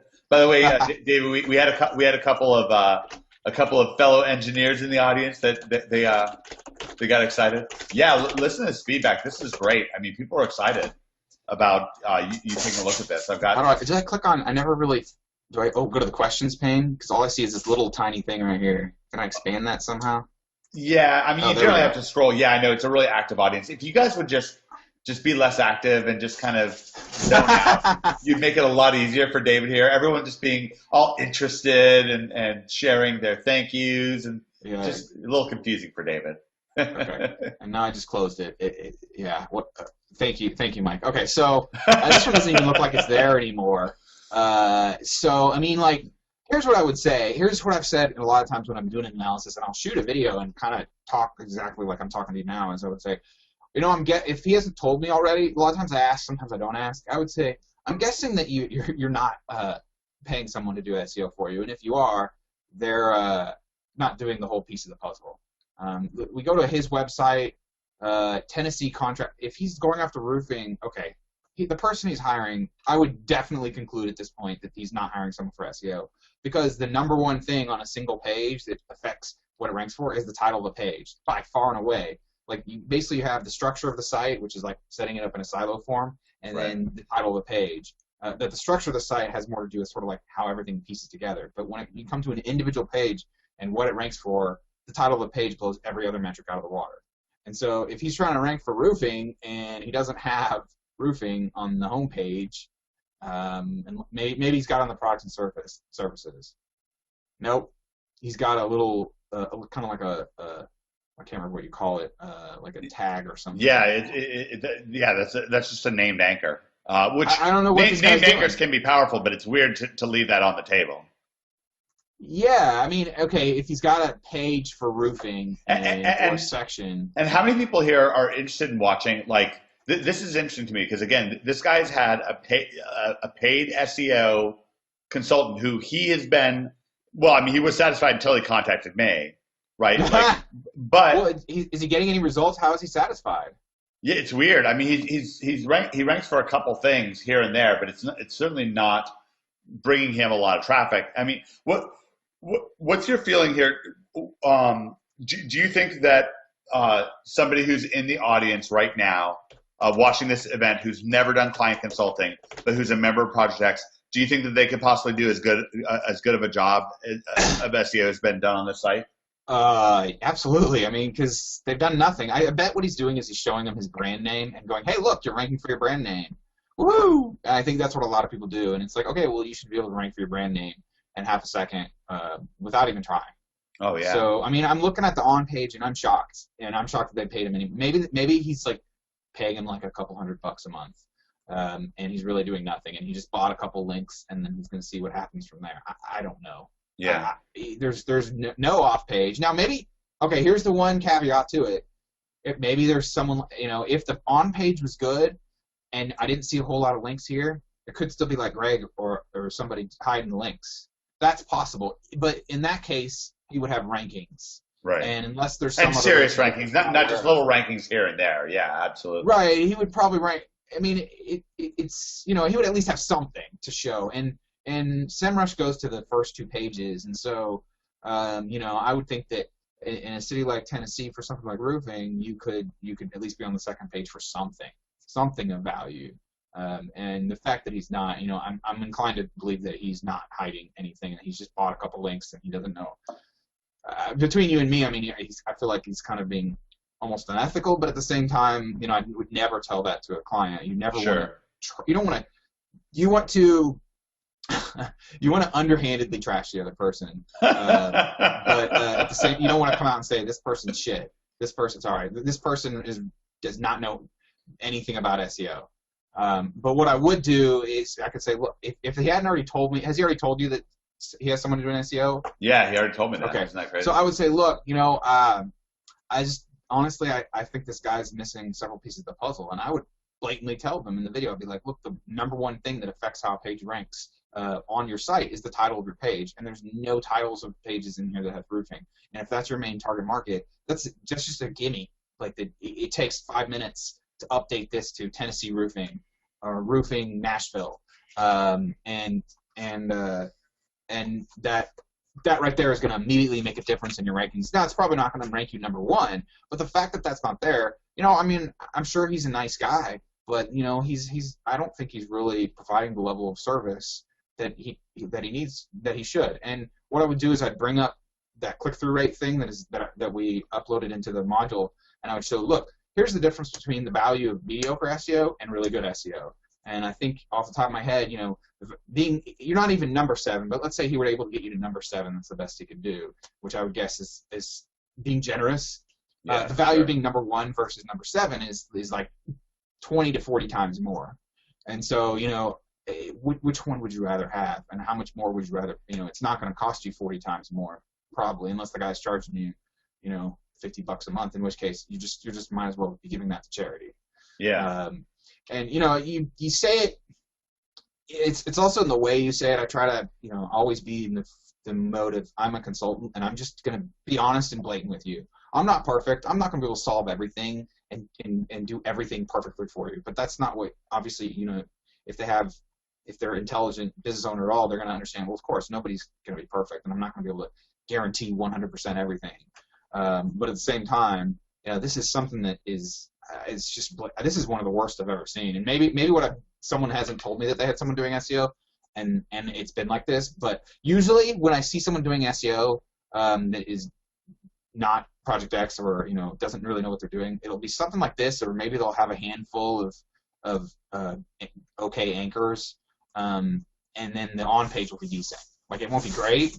They usually won't have silos, but at least they'll have Nashville Roofing, which is what they're trying to target, and they'll have some page 2 rankings. But in this case, you don't even have that. So I would just be like, look, I don't think this. I would ask him. This is a little bit of a facepalm moment for the poor SEO consultant. But what can you do? He should have gotten into Project X. But the thing is that the funny thing is, and almost the weird thing is that so much of your competition out there isn't that much better than this SEO guy is. Because like David's pointing out, yeah, he's missing some main basics. But even once they take care of those main basics, like getting that title tag in place, maybe getting a couple more links. Yeah, they can get you onto page 2 or the bottom of page 1, but really where people want to be, and David, where you're getting your clients is the top of page 1. And I mean, that's a really, really different feeling. Yeah. Like when you're coming into things, I mean, here you are, you're a guy who 2 years ago, you were in a cubicle being an engineer, and now you're a Top Gun SEO expert. Like, what does that feel like walking around? Like when you walk into a business, when a roofer comes over to work on your house and he says, can you, oh, wow, what do you do? And you do SEO. Well, could you help me? Like, what's your internal feeling? Like, what are some of the thoughts that go through your mind? My internal feeling is I know I can help them better than just about anyone else. If they could somehow find Greg or Jimmy or whatever, then yeah, okay. So I'm not the best in the world, but I feel like I have, I feel like 99% of people in SEO for some reason still don't know about PBNs, and then 99% of the people that do know about PBNs have no clue how to use them. So Right. I feel like at a minimum, 1/10 of 1% of the people are I'm better than 99.9% of the people out there, and I don't where exactly does that stop? I don't know, and I can always just say, and it's just like, look, Dallas SEO expert. And just search it up. Okay, you can search it up. Oh man, somehow this guy, maybe a Project Xer. Yeah, that's that video for we saw that. That's the guy. I was number 1 and number 2 for this for a really long time. Yeah. And down dirty apes. So at least I'm still number 1, and I don't think that I don't think this guy is going to be able to overtake me. Maybe he will, but it'll be I doubt it. But I'm still I can still do. Did you just hit? And you also actually just hit for Texas SEO expert as well. Austin, number 1 and number 2 for Austin, number 1 for Texas, and I've had someone say, "Oh, that's BS." That's real easy to rank for, and it has no value. Well, first of all, there's several things wrong with that. First of all, okay, there's one bit of truth in it, which is that is it easier to rank for Dallas SEO expert than Dallas SEO? Yeah, definitely. But is it real easy? Absolutely not. It's not real easy. You couldn't just do it overnight for a big city SEO expert. Second of all, the other thing that's wrong with it is misunderstanding potential clients' perceptions of how much they can understand SEO. No, a potential client just thinks that you're Buddha on the mountaintop, and they're right. Yeah, I mean, it's they might understand that this doesn't get searched a ton, but even then, the way most people think about the search engines is I type in something and Google gives me what's most relevant to it. And so if I'm looking at who's the biggest SEO expert in Dallas, and I type in Dallas SEO expert, it's got to be this guy. And it really levels the playing field. Like the kind of things, the kind of knowledge and understanding that you're getting from Project X, and having these various things. It could be ranking number 1 for your city SEO or your city SEO expert. It can just be having that internal knowledge, or just being able to show off our sites. We allow you to show Nashville SEO, the search results for that, and the search results for Waterdam and St. George. Paul Donnelly asked a really great question here. What's your take on larger businesses that have an internet team involved with SEO or engaging a larger agency, but they're not delivering? What angles work? Let's see. I created a video for this a long time ago, and here it is right here. Okay, so I kind of have a spiel. It kind of upsets me to my core. I basically was an efficiency engineer, and inefficiencies in my life and specifically in the world also just kind of bother me on a fundamental level. And I feel like it's like for the price of less than one of those people you pay a full-time income for, you could get far greater results from me. And so I see there's a lot of companies that do have these big in-house teams. They've got 3 or 4 or 5 people who have never ranked a site personally. And someone like me also, this is one thing I tell them, look, you could never hire me for a full-time income. It just wouldn't be possible. I mean, yeah, okay, you offer me $3 million a year or whatever, okay, I'm going to consider it.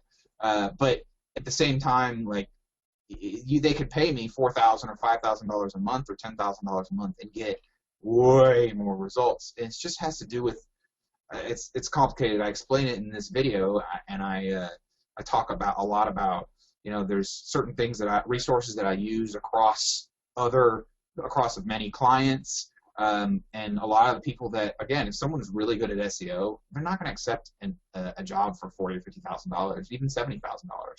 I've had people offer me like I think like $80,000. I'm just like no, like it's no like not way. even like a It's not even just like, tempting. right.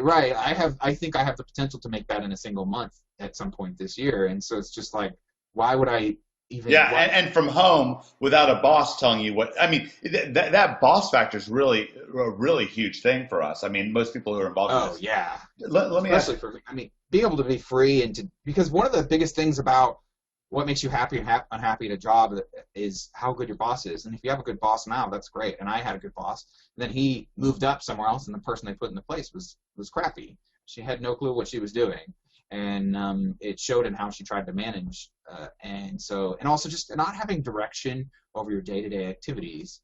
Having to drive in. I do have an office because I have 2 young children that I kind of need to separate myself to focus. But it's 5 minutes away, like one major intersection from my house. So I don't and you don't have like some big office that you're renting out. I'm sure. No I'm commute. sure. I don't have to drive for 45 minutes each way. I hate commuting. If I don't want to do something and it's any specific day, I don't have to do it. If a client pisses me off or they're mean or whatever, I can just tell them to take a walk. And I've done that in the past, and it's just like, look, I choose to live the way I want to live. Yeah. And a lot of people think that, when you go to business for yourself, it's a lot less risky. And while there's some truth to that, once you get yourself established, it's much less risky because instead of having one client, your current employer, Right. you have 10, 15, you have with regards to this, however many clients you have. So if you get fired by one, you still have the other ones to go. Yeah. You don't. The point is that you just don't have, and this is a big thing for Greg. You just don't have much focus into like kissing butt to keep right. your job. And so I would. And here's something I'm trying, and I've tried a couple of times, but I haven't really. I'm going to try it again. But a lot of times I see there's those job ads for SEO people, and I'm going to start creating a couple videos for them and just be like, look, this is really inefficient. No, I actually really want to talk. It's a really great point. I was hoping to bring Donna Nelson live today. I don't think she's going to be able to make it out, but she's been doing incredible stuff on Craigslist, just pitching people on web design on Craigslist.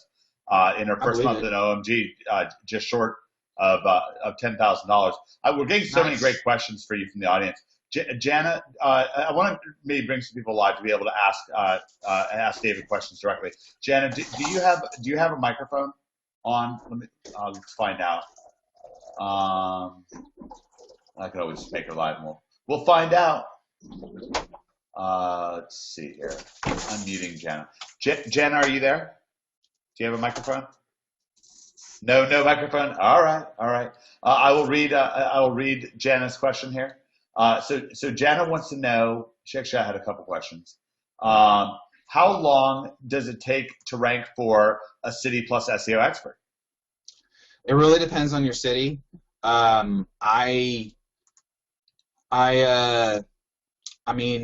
think that let's see, the Austin one, when I knew more what I was doing, I actually bought the site, set it up, and did just like a couple things, and then let it sit there for 3 months. But once I went after it, it only took a couple months. And Austin's a pretty decent sized city. You could do it with videos and maybe rank a lot faster, and maybe that's what that other guy's trying to do. It's a tough question to answer. I think that with the Austin one, actually, I was on the first page in like less than a month, but I did everything. I feel like I did everything right, to get there, and I got a really good domain to start with, and so. But that's a tough question. I'm kind of trying to dance around it being like it really depends on a lot of factors. All right, great. It took us. Hey, Mike, yeah. How many people are in this webinar? About 100. About 100.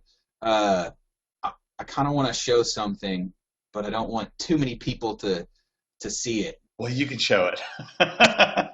Let's see it. You can't say something like that and not show it.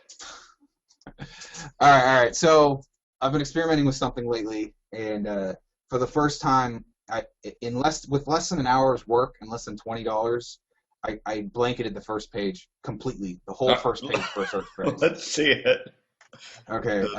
Broken wrist surgery, Dallas, Texas. This phone number is mine. Every single one of these is mine. So how'd you do it? Well, I want to see how far it goes first. Okay, so top 11. All right. So You top can 11. see that it's all these are.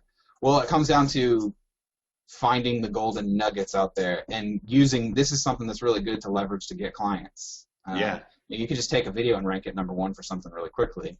Now, the most important thing with this is not knowing how to do SEO. It's knowing how to do detailed keyword research and find opportunities that other people are not targeting. Yeah. You might think, oh, broken wrist surgery, go put this in the Google keyword tool, and it shows 0. But I guarantee you that there are actually people searching this. Sure. Because you can, doing the right keyword research and then with videos, essentially. So what did you do with videos? Like what was your linking method here? No, there's no links. Maybe a little bit of links. Again, it's more about targeting the right search phrases and setting the videos up right. So show us how you set up the videos.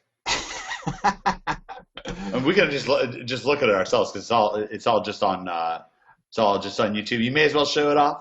Spill the beans. I mean, I have a whole module in Alpha where I talk about exactly what over the shoulder how I do this, but basically what you do is set up one main video, and then I do a video distribution I created 2 videos. You can see there's basically 2 videos, and I created 2 videos and uploaded one of them to my own YouTube account, and the other ones are supposed to link to there, but I think my guy actually messed it up. If you click here, I don't think the links, I think he messed up the links into where they're not clickable. So, but at the same time, but it's more about finding the right keywords. So like broken wrist surgery without the Dallas, Texas modifier, you can look to see, well, how much does that get searched nationally? And it gets searched, I don't know, several hundred times a month, which is, right. Not nothing. And when you think about it, there's also broken wrist surgeon. I'm not sure if I have every position. Okay, I do have every position. So there's a bunch of different variations. So Google might show, okay, there's no search volume for this. But even then, even if there was no search volume, you could take this to a client and say, actually I had the top, within 48 hours I had the top 4 results. Within 24 hours, you can see I uploaded this like a week ago. Yeah. So this is how you could get. So this is all on page. So you're doing the geo targeting. Obviously, you're going to click that advanced tab and make sure that it's geo targeted to Dallas. You got to have your keywords correct. And then, how many different channels do you have this on? Oh, I don't know. I did this guy. Actually, the video distribution video is ranking above. This is my video right here. I think he does 50 video submissions. Is this like a Fiverr job? Gig. I just paid $5 for it. So it's a Fiverr gig. That's what I wanted to get to. Yeah, it's a Fiverr video distribution gig. Do you have the name of the specific guy who does that, or really will any Fiverr distribution gig work? Yeah, there's a handful of ones that I use. You can just search video distribution on Fiverr and look for the people who have good reviews. Their video distribution. Their search is terrible, so yeah. I know that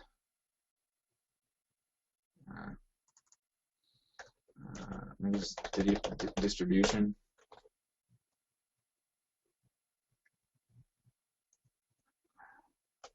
I don't remember his name off the top of my head. I don't see it. Let's do what's some of the lesser video sites? Meta, was it Meta? Yeah, Meta Cafe. Yeah. Meta Cafe. Yeah, really, YouTube can be such a great way to get in the game when it comes to and you wouldn't have to spend months waiting for SEO expert if you did this. Now, there's the plus side to the SEO expert is it works for everybody in your area, or basically everybody. I can tell #1 for Dallas SEO expert, #1 for Dallas SEO expert, any niche. But with this, you actually have an asset, which is that this is probably I haven't checked, but this is probably generating calls. Now it's not going to generate 5 calls a day, but it might generate 2 to 5 calls a month, which is extremely valuable to a surgeon because, I mean, how much is a broken wrist surgery? How much are they going to make on a broken wrist surgery? Oh, sure. Yeah, it can be Several $1,000s at least, maybe $5,000 to $10,000. That's what I would expect. And so if I can get them one new customer a month, I'm making them $5,000 to $10,000 a month. Do you think they'd be willing to pay $500? Well, and this kind of gets more. I'm really glad that we're getting into this because the more we look at the different things that you can do for clients, this is just an example of a small thing that you can do for clients to either acquire a client or to add, to tack things on for a client. But there's so many different things that we can do for a client. We can do on-site, on-page stuff where we're working on tuning up their page. We learn the vSilo plugin. We can add silos to their website. We can do video for them. We can do video syndication for them. Different kinds of video rankings. We can do all the social domination. There's so many. Maybe try submission. I did submission. Let's do video submission. We'll just try just submission. There's syndication also is another possibility. Okay, I think this is actually the same guy. But I think if you don't get his this one right here, yeah, then he puts it all in the same account. Oh, okay. So who's so what's the name of this guy? This is Anwar Hul Hassan. Can you do the Control Plus thing so we can really see that well, and then someone can look him up? Yeah, but there's a ton of people out there, and it looks like we found it. So, great. You just want somebody with good reviews. And you don't want to use the same. Here's another guy that I've used in the past. Here we go. Here's another one. Here's another one. The difference between 20 and 50 is pretty much nothing because they're going to go with the highest ones first, and those are the ones that are going to rank anyways. Here's the other great thing about it. If they set up the links properly, which doesn't look like he did, you can actually use these other ones as sort of link laundering. Yeah. So that your main video stays safe. You can spam the crap out of these other ones. Yeah. And it helps your video rank even better. So if you don't rank right away, then you could. So this goes back to the city SEO question. Yeah. You don't have to wait. And I really recommend that people just play around with some of this stuff because just doing something, getting in the game, it makes such a difference. This is, again, I'm a little bit foreshadowing what David Mills is going to be talking about in the days to come. Really just getting out there and just trying something and scratching the record a little bit.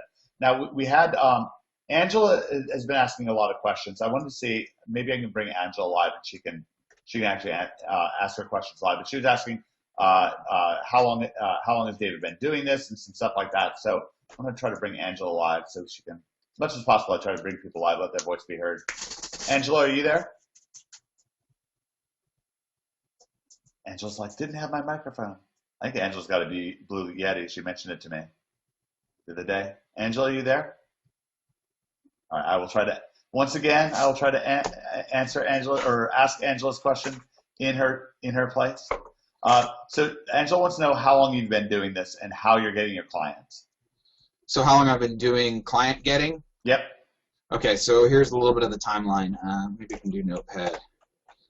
So it was like March 2012, quit job.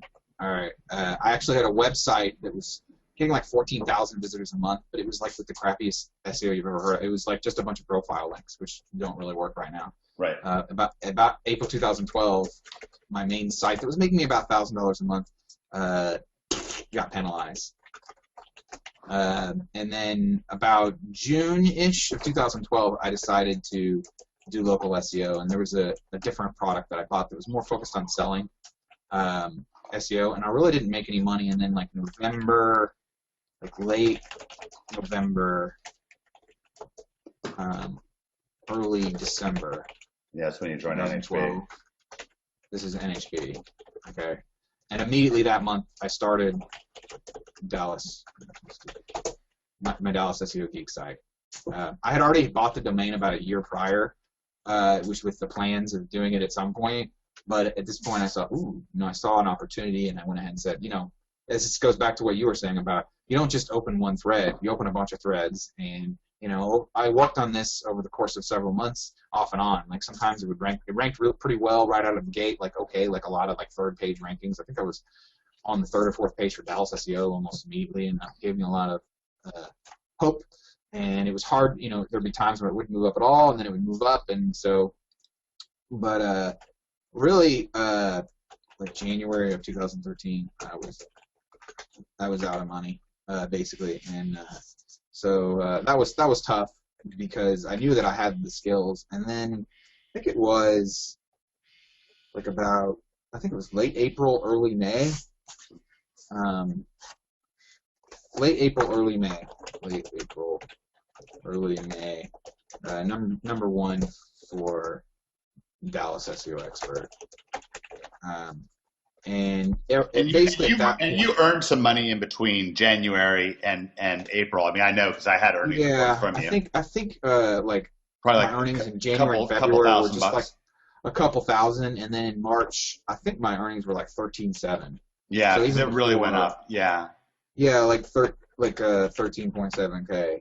And this was before I had these kind of rankings. So it is possible without this.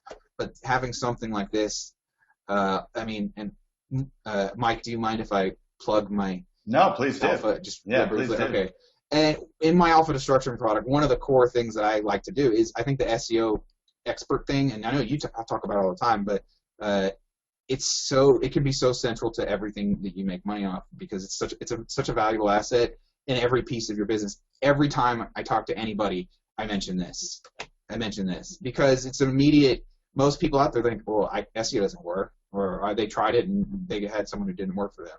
So you can do it without it, but life is so much easier with this. And so how do I make my money? Most of the people since then, when they call me, they find my site, they search me up, and they call me. The sales process is 10,000 times easier. Now, I'm still experimenting with ways to approach people for my alpha destruction product and just in general for fun. And by having this, it still gives me a leg up. It's still better if they call me, but at the same time, like I found like most of my best customers come from me calling them. I mean, from them calling me. Because they found you. They called you up. They were looking for the expert, and you actually proved to them that you can do what they're doing without you even trying. And Jen's asking you a question. She said, so it takes 4 months to rank. Jen, to give you an idea, we started, me and Greg started working on Nashville SEO in August, and by November we were number one. So that was August, September, October, November. It was like 3 months. It sounds like 4 months, but really by the beginning of November, we were either number two or number one, or maybe we were number one and number two. And that's really competitive. So David's kind of talking about when he was just getting started. David, you actually didn't, you were just getting started with PBN stuff. I didn't have a very big PBN. I had a very small one. Not only that, but I didn't work on it straight for 4 months. I gave up on it. I would stop working on it for 2 or 3 weeks. I had to yell at you. But no, not my PBNs. This Dallas SEO Expert site. Oh, right. Well, Dallas is the 10th biggest city in the nation, so it's going to be more competitive.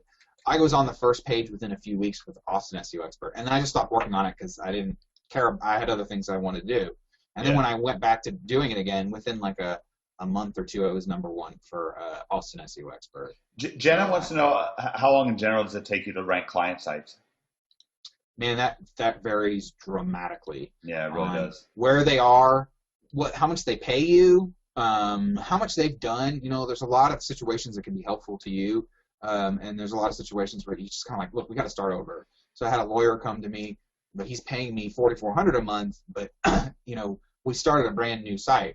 I went and I because his current site was too new. His domain was really, really new. And I was like, look, you're going to spend a little bit of time and a little bit of money up front, but it's going to be so worth it. And almost immediately after we put the site up, he started ranking really well. And now he's got, I think we're tracking almost 200 keywords, and he's number one for, 30-something of them. And we started the website was launched in mid-December.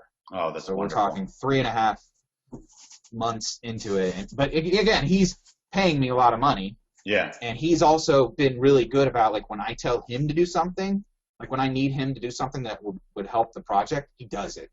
Yeah. Like he he doesn't have No, any and there's some real value to. One of the things I want people to know is you can really be on the lookout for high quality customers. Makes a big difference mm-hmm.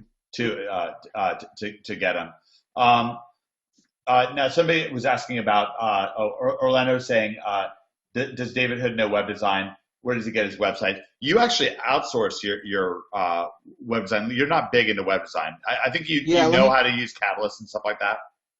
Yeah, I've done web design. I prefer not to. I actually think this is my personal opinion, and I know that other people out there make good money doing it, and they're fine doing it. My personal opinion is that it's a completely different business model, and I don't like to do it. I do have a team. I have a web design project manager, and I have a couple different web designers. One specific one that I've actually trained on how to use different things. I've trained him on Catalyst, trained him on Drupal, and he's been with me for a really long time, and he's really, really fast and responsive.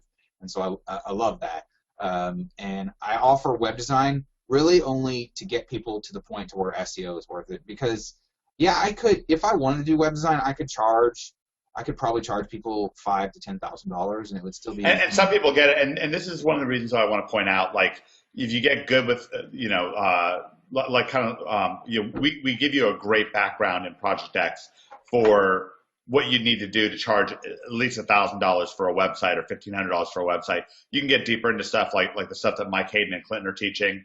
In the video series I did with Brian Magnosi, we get into, the kind of web design that you can do where you can be charging $3,000, $5,000, even $10,000 for. And that can be a great way of acquiring clients. It's interesting to note that David's really leaving a lot of that money on the table, and there's still plenty of money for him.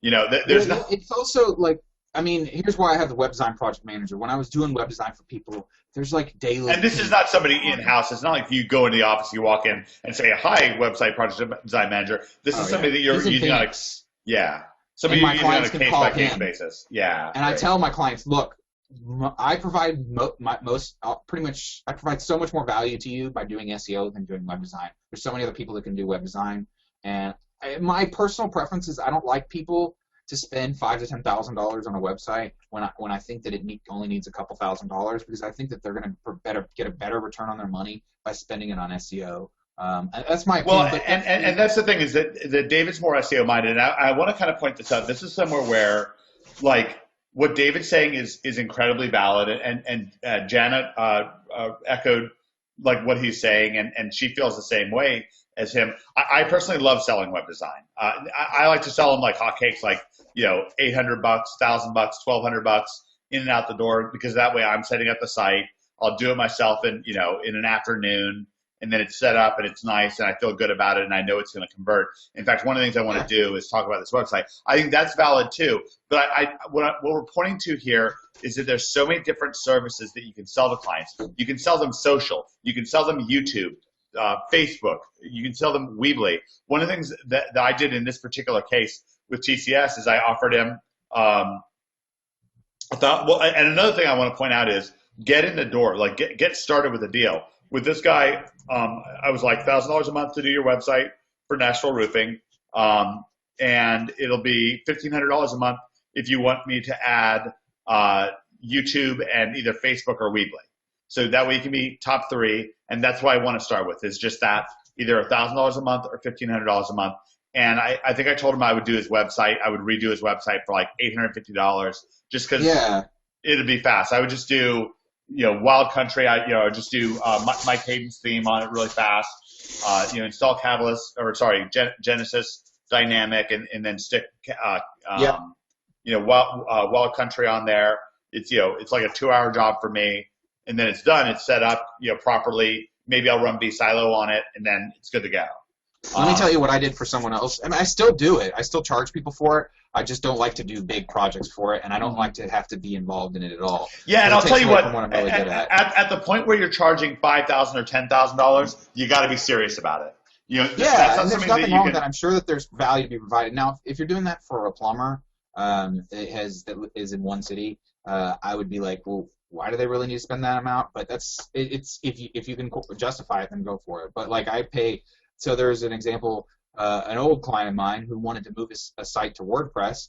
I said, okay, $1,000, and basically all I did was take the access information, pass it to my guy, and I pay him $6 an hour, and it took him, I want to say 10 to 15 hours. So maybe like $100 to $200, and then I forward it to the client, and that's it. And so you can still do it, and it took me a while to find that. I wouldn't do really cheap websites, except with the intent of getting people in the door. It is a good way. You could. I've heard of someone who does $99 websites, and I've even tried that. And the problem is you're going to get a lot of people. That to me would be too little. Yeah, that to me is too little. But you can certainly do. I'll tell you this. You can certainly do like kind of what I'm doing. You know, it could be like $650, $1,200. Like I like to keep it like in the $1,000 range, and just get it up and going. Set up the SEO right. But I'm using it for client acquisition at this point, and right. It's working great. Because you have a massive upsell, and so there's nothing wrong with that. And I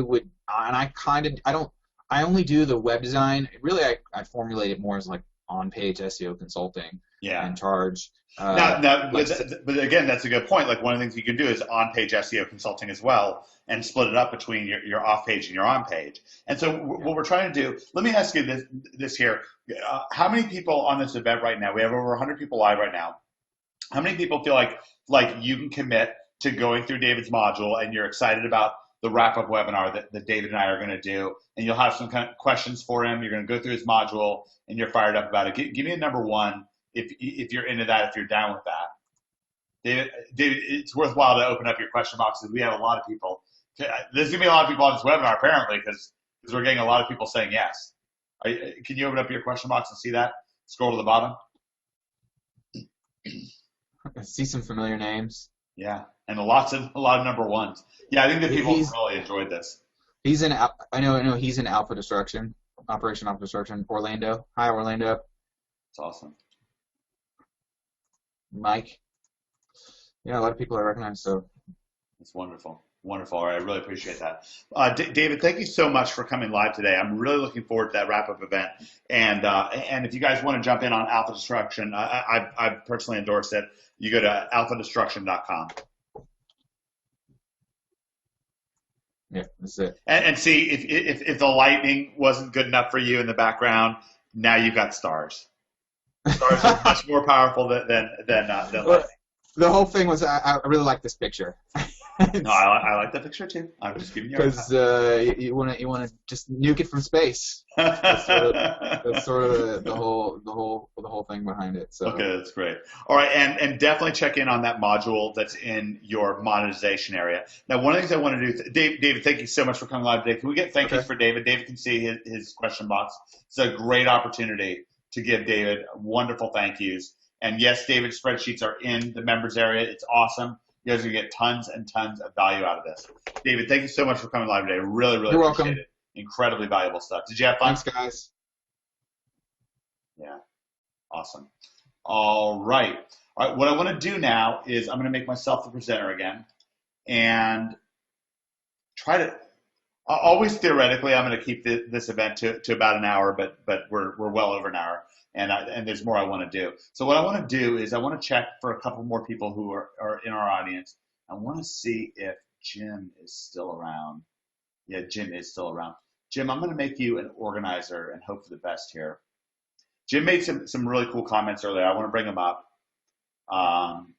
Jim, are you there? Do you have your microphone live? I think so. Do you hear me, Mike? I do hear you. All right, let me introduce you. This is, if you watch our first Money Gang with Mike event, you'll know that Jim is a repeat offender. This is Jim. Oh boy. This is Jim. Jim wrote up actually a wonderful comment on the Facebook group about kind of like the 9 big things that he's learned in his illustrious, and it really is an illustrious internet marketing career. We have a real mix in Project X. We have people who are just absolutely brand new, and they have great emotion and great focus, and they're really diving into it. We have people who were new just recently, like David Hood, and who are now having massive success. Jim is another kind of individual who we really wanted to attract to Project X, and he's somebody who's had tremendous success over the years. Jim, you go back to, you actually started in internet marketing in 1862. And a lot of people don't realize that that in 1862 there was an internet, but you were there. It was actually powered by dinosaurs back then. Is that correct? It was. You couldn't get too much good reception on my laptop. But, hey, in all seriousness, Jim, you've been in it since, is it like 1997, 1998, or maybe even earlier? I started my first software development company in 1985 for this new thing called an IBM PC that nobody knew about. Mm-hmm.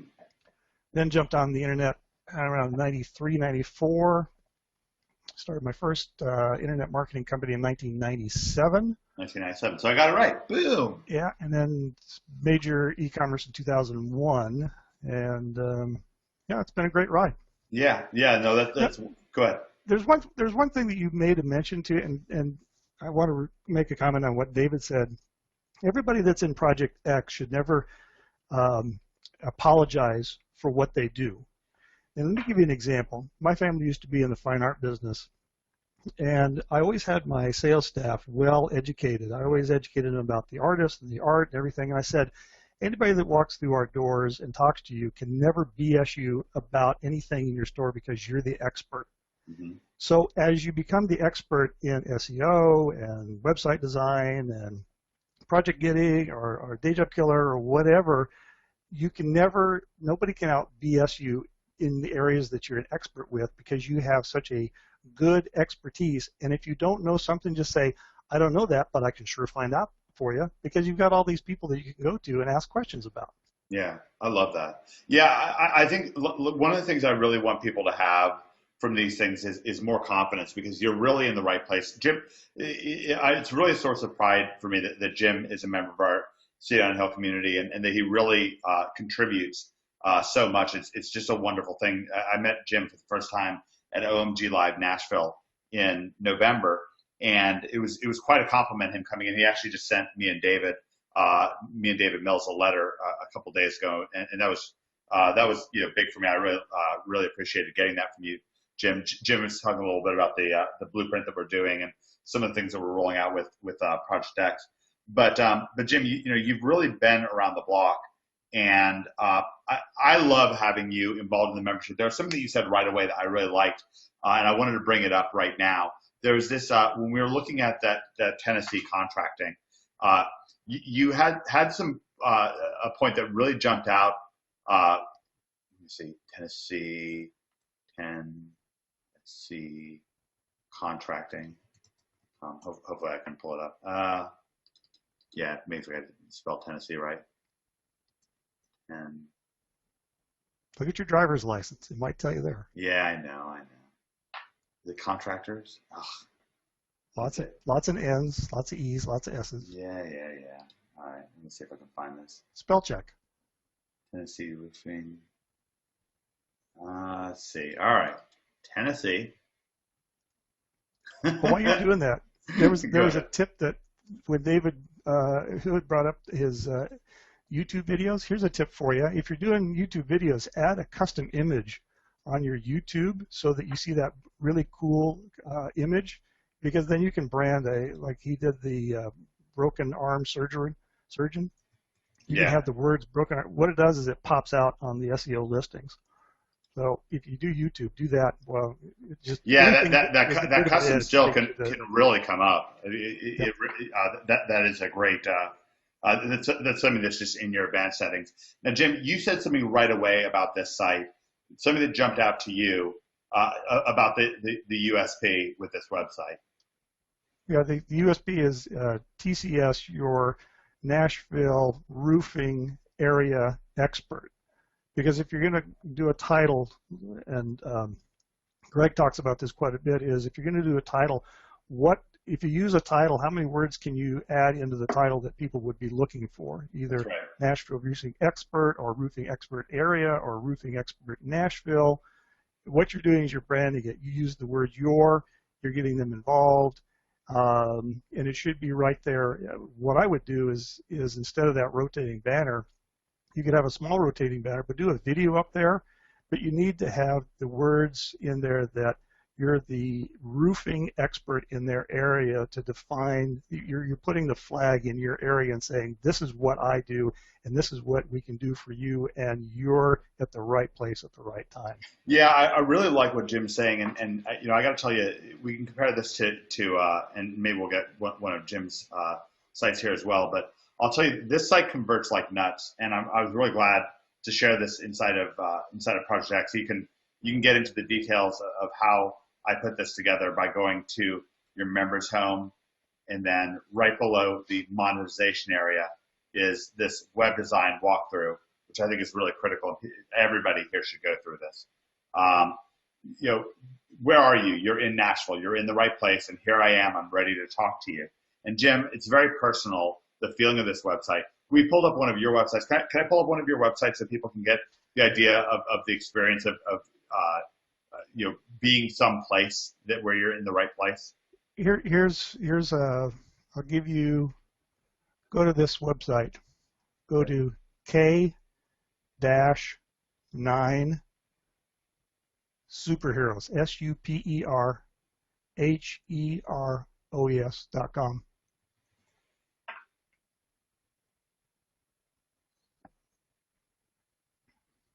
That's great.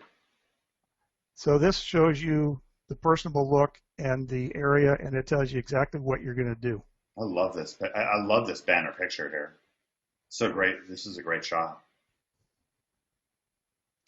So we do dog whispering in our areas, but we also do video dog whispering for anybody who can speak English anywhere in the world. So we can either come see you, we go all over the world, or you can do us a video dog whispering session so my partner Asia and our Boris dog can talk with you. So or you can send questions. You can do the Ask a Dog. I love that you have, there's something about this right now that really jumps out for me. And I'm curious if anybody can kind of read my mind. What is it that jumps out for you about, Lauren says, I love puppies. Okay, thank you, Lauren. I appreciate that. She feels like it's awesome. You've really touched the chord for Lauren. So what is it that really jumps out for you about this website? Maybe somebody can read my mind. And by the way, Lauren, I think that was an absolutely appropriate answer. Jenna says she loves the yellow sunglasses. Daniel says trust. I like that. James says personable. Mike says calm dogs. Smiling approachable, Edgar says. The picture in the top left, Brian says, yeah, I agree with all that. Here's what I'm thinking. I love the personality of Boris right away. That really jumps out for me. He's our poster child. He's our poster dog. Well, and this is a big deal because so much, you know, what I'm trying to do with Nashville SEO is just be like, this site is about Nashville SEO. Like, you're in the right place and you're talking to Mike Long about Nashville SEO. Well, if this is about dog whispering, then why not have it be about the dog? And like Jana pointed out, Boris is styling with sunglasses. He's got his shades. He's chilling like a villain. But he's, you know, really a part of it. And the second you heard Jim talking about this site, then he's talking about Boris being involved with it. I mean, that's part of that's, you know, what is, you know, the elevator pitch for the site. Jim can rattle it off right away, what it's about, and it just comes natural to you. Now, there's something here that here's some comments for anybody that's going to do target marketing for websites and things like that.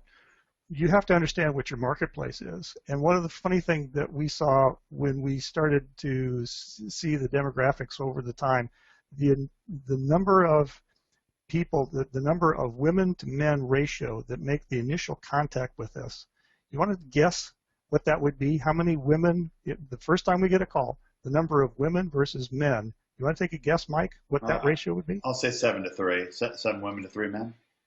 Nope, it's higher. It's about 95% of the initial contact will be women. That's amazing. So what does that mean? Well, I got to tell you, I'm watching the question box, and the girls just lit up. Like when you showed the site, I mean, Lauren went nuts, and I don't believe, you know. Oh, that's great. And Lauren says, by the way, it's friendly, and she had a feeling of comfort when she came to your website. I love that. Exactly, and that's that. And what you have to understand is your marketplace is we have the colors, the turquoises, the pinks, the purples, the softer colors that cater to our clientele, who are the women who are making the initial contact. You have to understand is dogs are an integral part of our society. And when you start getting into behavioral issues, they can get really aggressive or barky or snarky or whatever. So what we have to do is come across as the expert that we understand. When we're doing our interviews, we'd say, well, what's your biggest issue? And you say, well, I really feel embarrassed about my dog being barky, or I'm afraid they're going to bite somebody. So now we're dealing in the emotional things. Not only do we understand dog psychology, but we have to understand human psychology. So when you're doing a website, you need to know who your customer is to make them. We talk about e-commerce and the whole e-commerce process. But if you're dealing in SEO, that SEO has to go someplace. Okay, when they have to land at some location, and you have to make the connection within a certain number of seconds, because our society is so jaded by instant messaging and instant everything, and look at the TV and all of the pattern interrupts. You might have pattern interrupts in a movie that happen 10 or 15 interrupts in a matter of seconds. Right. So this exercise is when you're using colors and imagery and all these functions and faculties at the visual level. Then you go into the audio and all this other stuff. You're dealing with humans first and foremost. And when I sent you that thing about the 9 fundamental rules, yeah, all that has been around since even before the internet. When you read a newspaper, it was the same concept, the same thing. You had to do calls to actions, and that's what it boils down to. You know, this so many things to like about this website, and this is, OMG is a city on a hill, and we just had David Hood on earlier. That was awesome. This is a whole nother awesome experience having Jim here, and I wish you guys. I'm sure that everybody here really appreciates this, and the question box is really lighting up. So many things to like about this website. You are somewhere. Look, really notice the sameness between Nashville SEO. Totally different topic, totally different energy. This is a much more, not so much aggressive energy, but it's a much more focused, intense energy with Nashville SEO. Why? Because I'm speaking to intense business owners who want to dominate the competition, right? But there's a sameness, okay? One sameness is I'm dialed in to the energy of my clients, of my potential clients. They're in Nashville. They're thinking big. They're thinking about dominating the competition, about all the traffic that's all over the place. They're thinking about the night that's lighting up and all the potential business that's out there. But we click over to Canine Superheroes. Well, what's the energy? The energy is calming. The energy is welcoming. The energy is peaceful. It is soothing. But you are still someplace. Like, really notice that you are someplace when you go to Jim's site here. Like, you feel like you're in a location, like you're going into another world. It's a very calming world. It's a different world than you're at with Nashville SEO. And right here, Jim is just talking to you. I feel him talking to me on the website. It doesn't have to be with video. It can be with text. Text is fine. Text is great. There is a video down here, but it's not very prominent. And again, we've got Boris right here. Boris is it's just great. It's just, I don't know. I want to talk about this as well. It's different for different niches. One of the things that we're working on right now, David Mills and I are intensely working with Tyler Gallagher on a new module on gold conversion. And someone who's looking to invest in gold might even be a person who has a dog and would love to talk about dogs under different conditions and in a different context. But in this case, there's different subcultures, and this really comes up. This really matters. I remember when, Jim, I went to Japan 20 times at the very end of between 1999 and 2001, 2002. I went to Japan 20 times, and what I was doing was initially the way it started is I went to Tokyo to buy Pokemon cards because Pokemon was just incredibly huge in America. And you couldn't, it was like I could just stand on the corner of the street and make thousands of dollars. You didn't even need a store selling Pokemon cards because all the little kids wanted them. and you couldn't get them in America. So I flew to Japan, and it was one of the most frustrating weeks of my life getting there. Jim, I was just walking around. I was aimless. I had no idea. I'd walk into stores and be like, where's the Pokemon? I couldn't find it. You know, I bought a few packs here and there wherever I could find them, but it was a really frustrating, exhausting trip. It was hard for me to eat. It was hard for me to sleep. And it wasn't until the very last night, the very last store I went to, it was called Yellow Submarine, Hobby Station Yellow Submarine. And I was there, and I really happened into a piece of luck. This little kid, this little kid spotted me, and he started just jabbering and racing around the store and like yelling in this high-pitched, excited voice. And I had no idea what was going on.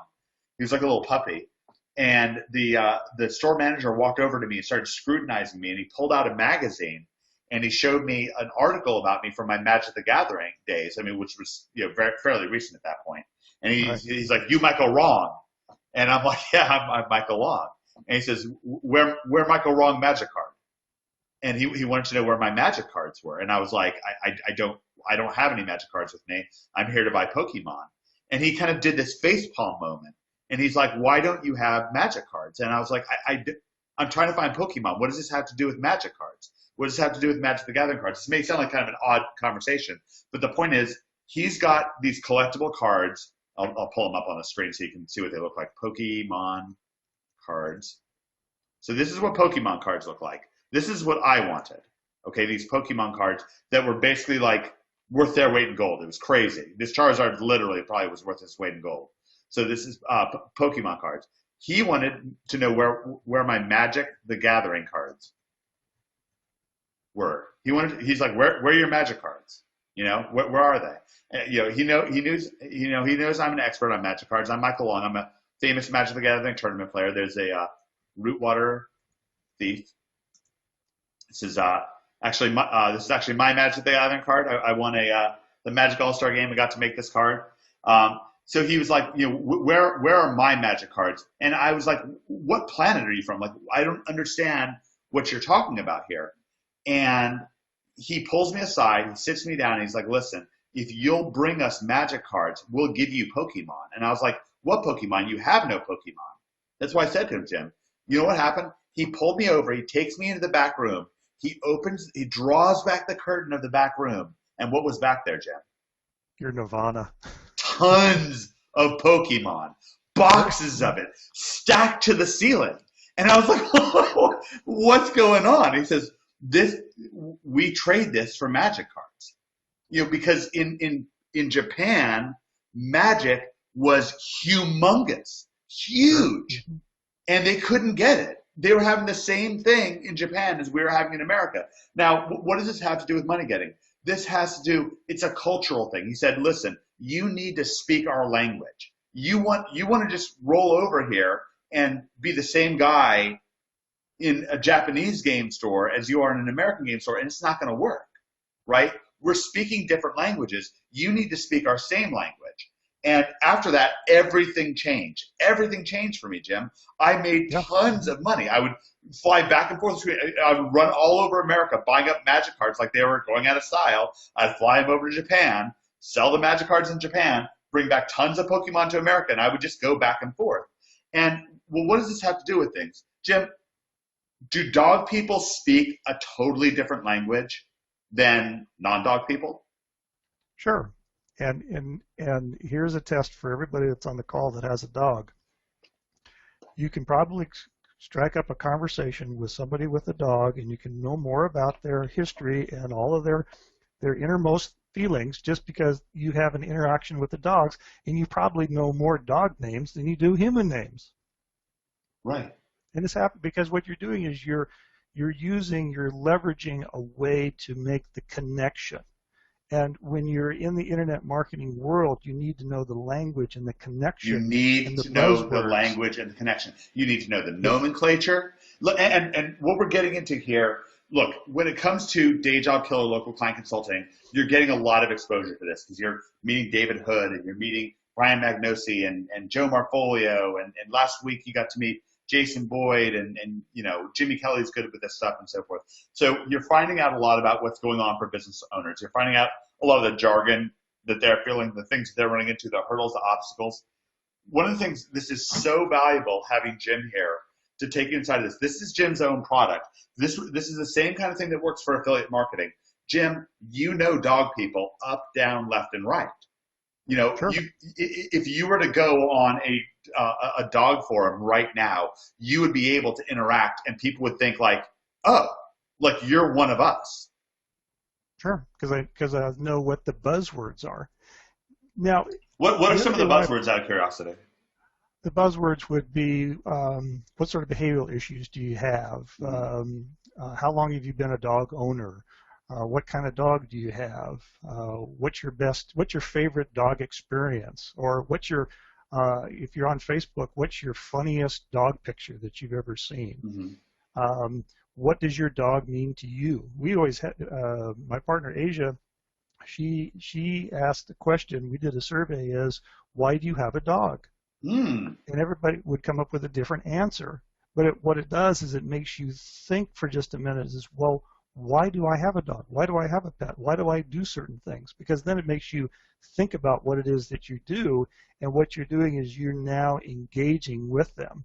And I could come up to you and say, well, Mike, why was it the Magic the Gathering was so successful, and what did it mean to you? Yeah. And you're going to tell me. And then what happens is it's like winning friends and influencing people. Yeah. You could say, well, that person was a great conversation. I had a great conversation with them. Well, what did they ask me? They said, well, they wanted to know about my trip to Japan. Yeah. So what you're doing is when I did the 9 rules of the foundational ground rules of internet mastery, I said it's the level playing field.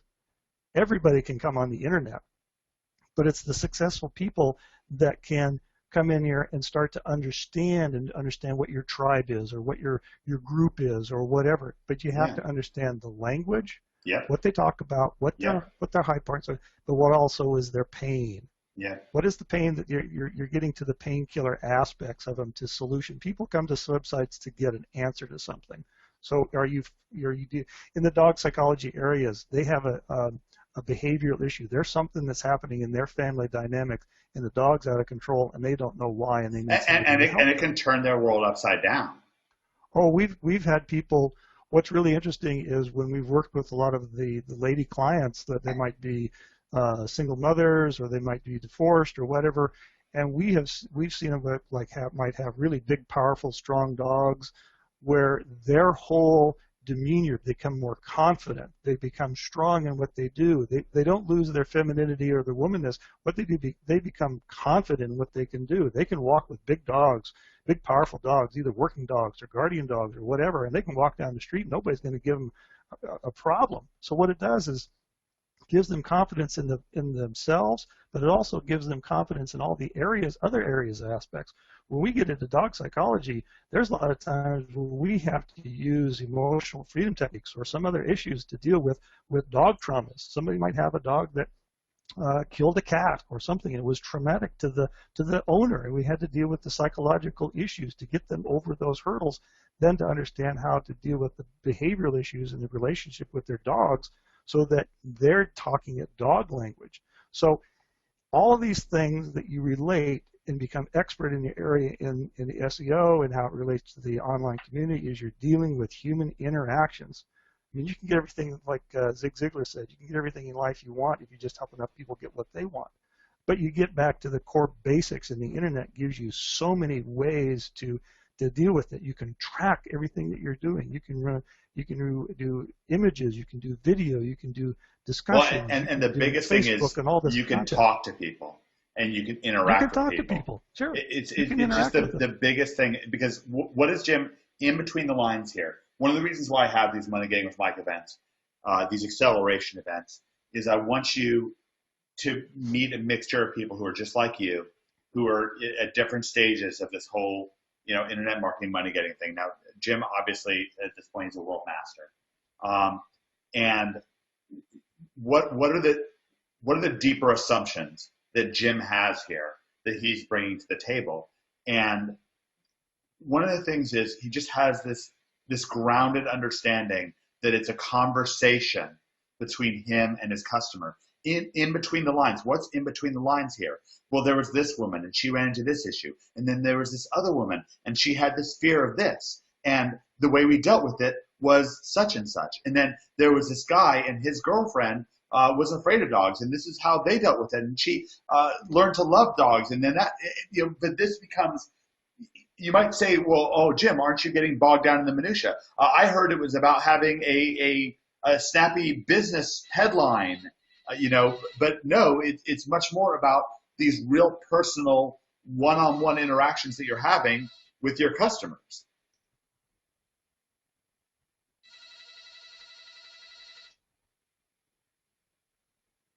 Jim? Yeah, I'm still here. I got this thing going. Yeah, the one-on-one conversations that you have is you're dealing with people regardless of if it's like when you went to Japan, you're dealing with somebody that didn't even know the language. They didn't understand you. But once there was this common thread, one little thing, it could have been a photograph or an article or whatever, the one little common theme, that then expands and you start to gain and you start to understand the interaction with the individual. This platform that we have here, and I mentioned it the other day, is the money getting with Mike's situation. You present case studies. The Canine Superheroes dog was. This is a case study. What David Hood went through, that's a case study. Yeah. So then we start to get down, and we get this great interaction, the conversation back and forth of explaining what's going on. But now we can really expand and say what's the beauty of it is. Now that Project X has some maturity, now you can really get into the nuts and bolts. Sure, once you learn how to do a website and how to do the PBNs and all this, now it's how do I apply it and what do I really do with it? And then the success and say, hey, this is what we did over here. You should try this. Oh, that's really good. I should take this and we'll try that. So the world is your oyster and you can do anything you want to, just as long as you get the basic, get the foundations down, and then move forward and don't worry about making the mistakes. If I had $1 for every mistake that I've made over the last 20, 30 years, I could probably live on a small island someplace. You just learn from the experience. Well, and one of the things with internet marketing is mistakes just don't have to cost you hardly anything, and that's really great news. I want everyone here to know you've gotten such valuable information here from Jim on having your own product or doing affiliate marketing. This has been very similar. It's also, certainly there's still valuable lessons here when it comes to day job, killer, local client consulting. I mean, all these things it's one of the reasons why, the second you make your first day job killer sale, you're 90% of the way to making affiliate marketing money and vice versa and all that kind of stuff. This has been such valuable information. Jim, I want to keep you live. I want to wrap up this webinar by bringing one more person live. I'm hoping that Jim will stay live with us for another 5 minutes here or so. Sure, no problem. Ed, are you there? This is Ed Stapleton. I want to pull this up. This is actually on the screen when I began this event. Let me pull this up for you guys here. This is an interaction. I had this right after the previous Money Gift with Mike session. This is Ed wrote in and he said, hey, awesome webinar tonight. I would love early access to the blueprint document. So I gave him access to our Project X blueprint that I've been working on behind the scenes, and you can get access to this by emailing me at omg@omgmachines.com. I've gotten a ton of emails in, and I'll try to take care of that later on this evening. But anyways, I got this from Ed, and I wrote back to Ed, and I said, oh, I'm glad you enjoyed it. And he says, thanks, Mike. By the way, $9,300 in my first full month doing Day Job Killer SEO. Hoping to double that shortly. So that was exciting, and I wrote it back, and I forwarded this to David and Greg. And Ed wrote in and says, oh, I was off a bit. It was actually a little bit higher, but who's counting? So, and then he went through. I'm always interested in the detailed earnings reports, and OMG is a city on a hill, so often I get them. Ed says $750 per month for one lease site, $1,500 another month for another lease website, $500 a month for another lease site, $2,000 for some on-site SEO, plus a tiny bit of off-site and a direct mail sequence. So again, we're just combining different packages here. $4,400 from a revenue share deal with a local contractor, $441 from an info product. Great. $150 from a small info commission, and that all adds up to $9,741. Ed, are you there? I'm here. Ed, congratulations. OMG is a city on a hill. I love seeing these kinds of successes. So your first 30 days pretty eventful? Yes, it's been a lot of fun. I've learned a lot, and this has definitely filled in a lot of gaps that I've had in SEO. So I'm thrilled to be here. Wonderful. Do you enjoy meeting David Hood? Now, I'd also like to introduce you to my friend Jim. Jim, Jim. That was awesome. I really like that. And you hit the nail on the head that marketing is empathy. So getting in the head of the client, the prospect, is vital. So I really appreciate that. It was awesome. It looks like the MasterCard commercial, you know. Everything that you do, and then at the bottom line, it's, hey, I have free time, which is just worthless, or just, you can't put a dollar sign on it. It's the freedom. Absolutely. So, Ed, take us inside your first 30 days, moves that you made. And remember, not everybody is going to have this kind of success. Some people will take a little bit longer to get started. Some people go even faster, and that's great. So, Ed, what was your first 30 days like? Can you take us through that? I immediately started building out my own personal sites that I was going to rank for local, different kinds of local businesses, with the intention of generating leads and then leasing those sites to different businesses. So I just started building out local sites. And what niches did you go into? The moving niche, the chiropractic, accounting. What else do I have? Orthopedic. I've got some hip replacement stuff. I've got a wide variety. My main thing was I wanted someone that could easily. I wanted either a high transaction value or a high recurring billing, so that they could make money and I could make money at the same time. I wasn't looking for someone that was a low margin business. I wasn't looking at restaurants. I was looking at ideally high ticket items. So what are these coming in for? What's the 750 for? That's a moving site. So that's a moving site. So what did you do at that point? You got it ranked, and then you started approaching local movers? Yeah, well, it's actually a funny story. I had gotten the site ranked, and it was floating around. It was doing the Google dance. It was on page 2, and all of a sudden it was nowhere to be found. And I was like, damn, the site's gone. I did something wrong. And my phone starts ringing one day, and the lady's like, is this so-and-so moving? And I was like, oh, shit, yes, it is, actually, because I'd actually put my phone number on there. So immediately started shooting emails to local companies in the area and tried to work out a deal. That's great.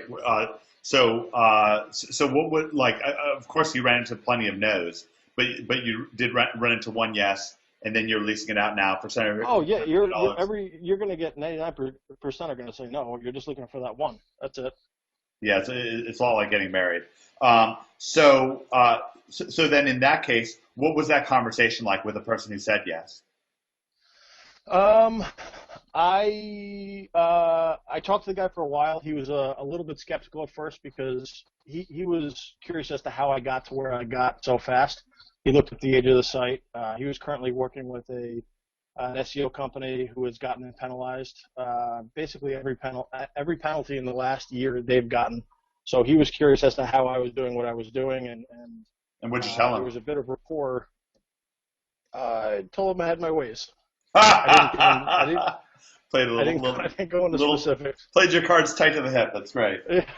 So, but having that site ranking that fast and holding the position steadily, and then actually having another website in the second position, really built up a lot of trust and rapport and credibility. And he said that he'd take it for the price I was asking for, and that if I had additional sites in the surrounding counties and surrounding geographic areas, that he'd pick those up as well. Nice. As I build them out.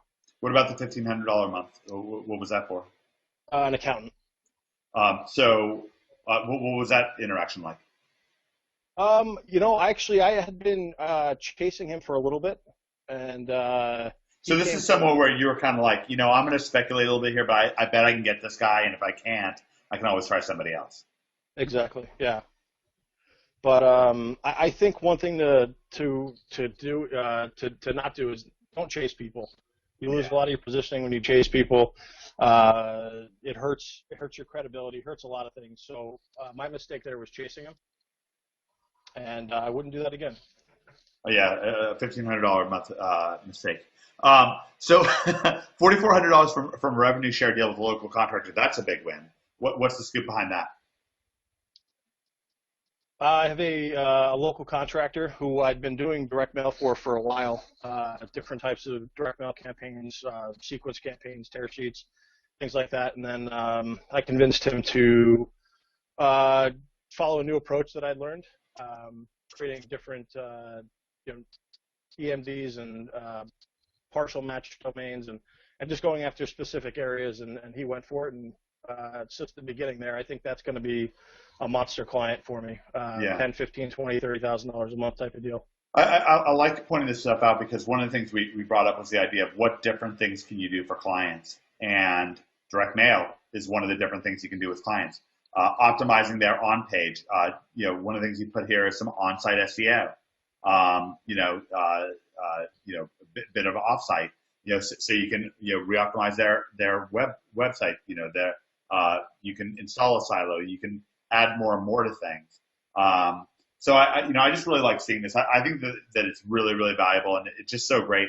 Ed, made my day to get this email from you, and every single time, it just never seems to end. This stuff just kind of comes out of the blue, but every single time it really moves me. And Ed, I'm so glad you joined us in Project X, and that you just jump right into things.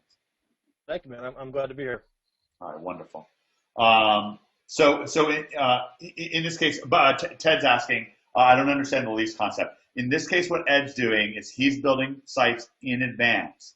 And you can do this with videos as well. He's building the site in advance and saying, you know what, I'm going to build this site, then I'm going to lease it out. So the idea of leasing the site is you still own the site, and then you're putting somebody else's, basically their advertising, making them the new face of the website. So imagine somebody had done this for national SEO. I mean, of course, it'd be a little bit ridiculous, but whatever. So imagine I made national SEO, ranked at #1, and then I went to the local SEO agencies and said, hey, this can be your name here, just like a billboard, right? Your name here. And then they're like, great, I'll pay you $2,000 a month. I'm like, cool. And then I put their video right here and say, hey, this is, Joe Johnson from nationalseo.org. And then, that's how it works. So there's so many different ways to skin a cat with this local client consulting stuff. You can do Facebook for them, all kinds of different stuff. Janet says, I would love to hear more about how Ed or others approach the revenue share business model. How do you approach that model, Ed? Cautiously. There's a number of different ways you could do it. You could do it as straight up rev share. You could do a paper call, whatever type of action you want to take. But in my situation, it was a straight up revenue share. I get a percentage of every deal that closes. You've got to have unless you do pay per call and pay per action, you've got to have a lot of trust and rapport set up with that guy or that person because there's potentially a lot of money on the line. But the thing is, a lot of these guys are used to hiring salespeople just to basically go almost door to door for them, and they'll pay that person a commission. So it's, in a lot of ways, you're just setting yourself up on a commission basis in that case, just something where you don't have to pound the pavement. You're letting Google do it for you. Right. Well, one thing to think about is there's something like, say you create a certain page on a website, you get it ranked, and in my case, with a previous client, it was the direct mail sequence. After he'd written me a large check once, the second time he went to write that check for the sequence I had already created, he just remailed. I noticed he was hesitant. Yeah. Because he had seen that I'd already did the action once. I should have get paid twice for it. Mm-hmm. And that's why I like the lease option so much, because I own the asset. I'm the one providing, if he doesn't want to pay or he's hesitant, I can pull that away and go talk to another business who's really game. Yeah, and of course with your PBNs, you always have that power to change the links as well. One thing I'd like to add in is I don't even have a PBN yet. It's still in production. Like I literally am in the process of building it out. I did all this without any PBNs, with just Web 2.0s and renting links from people to get started. Sure. I didn't let the PBN hold me back. Yeah, no, and I think it's important not to let that stuff hold you back. Well, this is a wonderful way to close out the event. Ed, I really appreciate you coming on. Jim, I really appreciate you coming on. This has just been awesome. Also, thanks to David Hood, who came on earlier. If you guys have thank yous for especially for Jim and Ed, they can see your comments and so forth. And I really appreciate everybody here. And by the way, Rachel's wondering, do we have inside of Project X? Do we have examples of how to rent these sites out and sell them? Absolutely, Rachel. If you go to your monetization area, it says deciding on a game plan. If you want to know how to do day job, killer local client consulting, let's walk through this. first of all, you can go to your field training. It's very much like what we had today. This one with Joe Marfolio is amazing. With Fletch, with Glenn Ingram, this stuff is just terrific here. It's absolute gold. On the front page of your, Dave Keys did one as well. It's just incredible. So these are field trainings with people where you can get inside of what they're doing, their takes on how they're making money with our method. Then when you go inside of our Day Job Killer local client consulting section, here's this is a module, acquisition pricing, servicing clients with David Hood and Mike Long. This is a module I did with David on how David's making $20,000 per month. And we go through how it is that he's doing it, over his shoulder, because this is a duplicatable model. I did the same thing with Brian Magnosi. Then here's Jimmy Kelly's domination section, Your City SEO. You can actually see in the Your City SEO section, this is actually me right here. If you scroll down to the third video, 15 minutes to $500, this is me actually doing a client phone call right here and right here, closing actual clients. I actually have them on speakerphone, and you can hear me talking to the clients and me making the business deal and making the money. So, Rachel, absolutely, we have that absolutely covered. And there's lots and lots of thank yous that are pouring in from folks. Jim, I hope you can see that, those thank yous. I really appreciate you coming on. You're such an ace. Yeah, I appreciate that. Yeah, it's great. One thing that really popped out with Ed, always build on your own existing skill sets. Like he said, he had a whole bunch of postcard stuff. That's phenomenal. I mean, that opens so many other doors to the other internet stuff. So don't be afraid. If you got existing skill sets and something else, that can always relate over to what you're doing in Project X all the time. I love that. I love that. It's such a great point. Ed and Jimmy, you guys have lots of thank yous that have come in. I want to thank everyone coming on this event. One of the reasons why, and I'll give you guys an idea of this. Jim, you were talking about that Project X blueprint. This is, I'll pull this up for you here to give you like a little sneak preview. These are kind of step-by-step screen captures that I've been putting together for this module that I'm getting ready to put inside of that blueprint. And I've spent hours and hours and hours doing this, but it's such a joy for me. And it's funny because it really relates back to the kind of research that we do, like getting on a forum or something like that to find out what the nomenclature is and what the language is. This will give you some insight into the background work that goes inside, just being fascinated with what we did, just being interested in what we do. Like these are screen captures that I took from Jimmy Kelly's domination videos that I'm now putting into your Project X blueprint right here. If I actually scroll down to the domination area, I was up until the wee hours of the morning working on this, and you'll see those screen captures starting to get imported into this document right here. These are the last few ones that I did right here. Select options, click here, check this box here, choose spam bill reCAPTCHA. It was kind of funny when Jim was telling me to go to his Canine Superheroes website, notice that he knew that I was going to have trouble spelling it on the fly, and he actually just gave me the exact spelling right there, just very easy, nice flow, really orienting people and helping them understand what's going on really comes up again and again when it comes to money getting, and it's really a valuable proposition. And if people are wondering why I put so much into this, why Greg and David put so much into this, and Fletch, it's because we have such enormous success coming from our members, from people like David Hood and from Jim and from Ed. It really fires us up. Plus the wonderful energy from new people coming in, sharing, giving it a shot, putting their heart and soul into it. That really fires us up to go the extra mile and the extra mile after that. So we really appreciate it. Your wonderful energy is the reason why we do these add-ons. Yes, we've already given you everything we promised inside of Project X, but there's a little spark that makes it worth it to just do even more. And so I really appreciate it. This is my thank you from me to you. I really appreciate everyone on this event. I planned it for 1 hour, went to 2. Somehow this always seems to happen, but I want to thank everybody. And once again, this is Jim's second time jumping on one of these Money Getting with Mike webinars. What a priceless case study here from Jim. Just so valuable to everybody here. Just really, really, really wonderful stuff. So thank you very much, everybody. Really appreciate your valuable time. Ed, thank you for coming live. First time I've heard from you, so that was wonderful. You're welcome. I enjoyed it. Thanks for having me.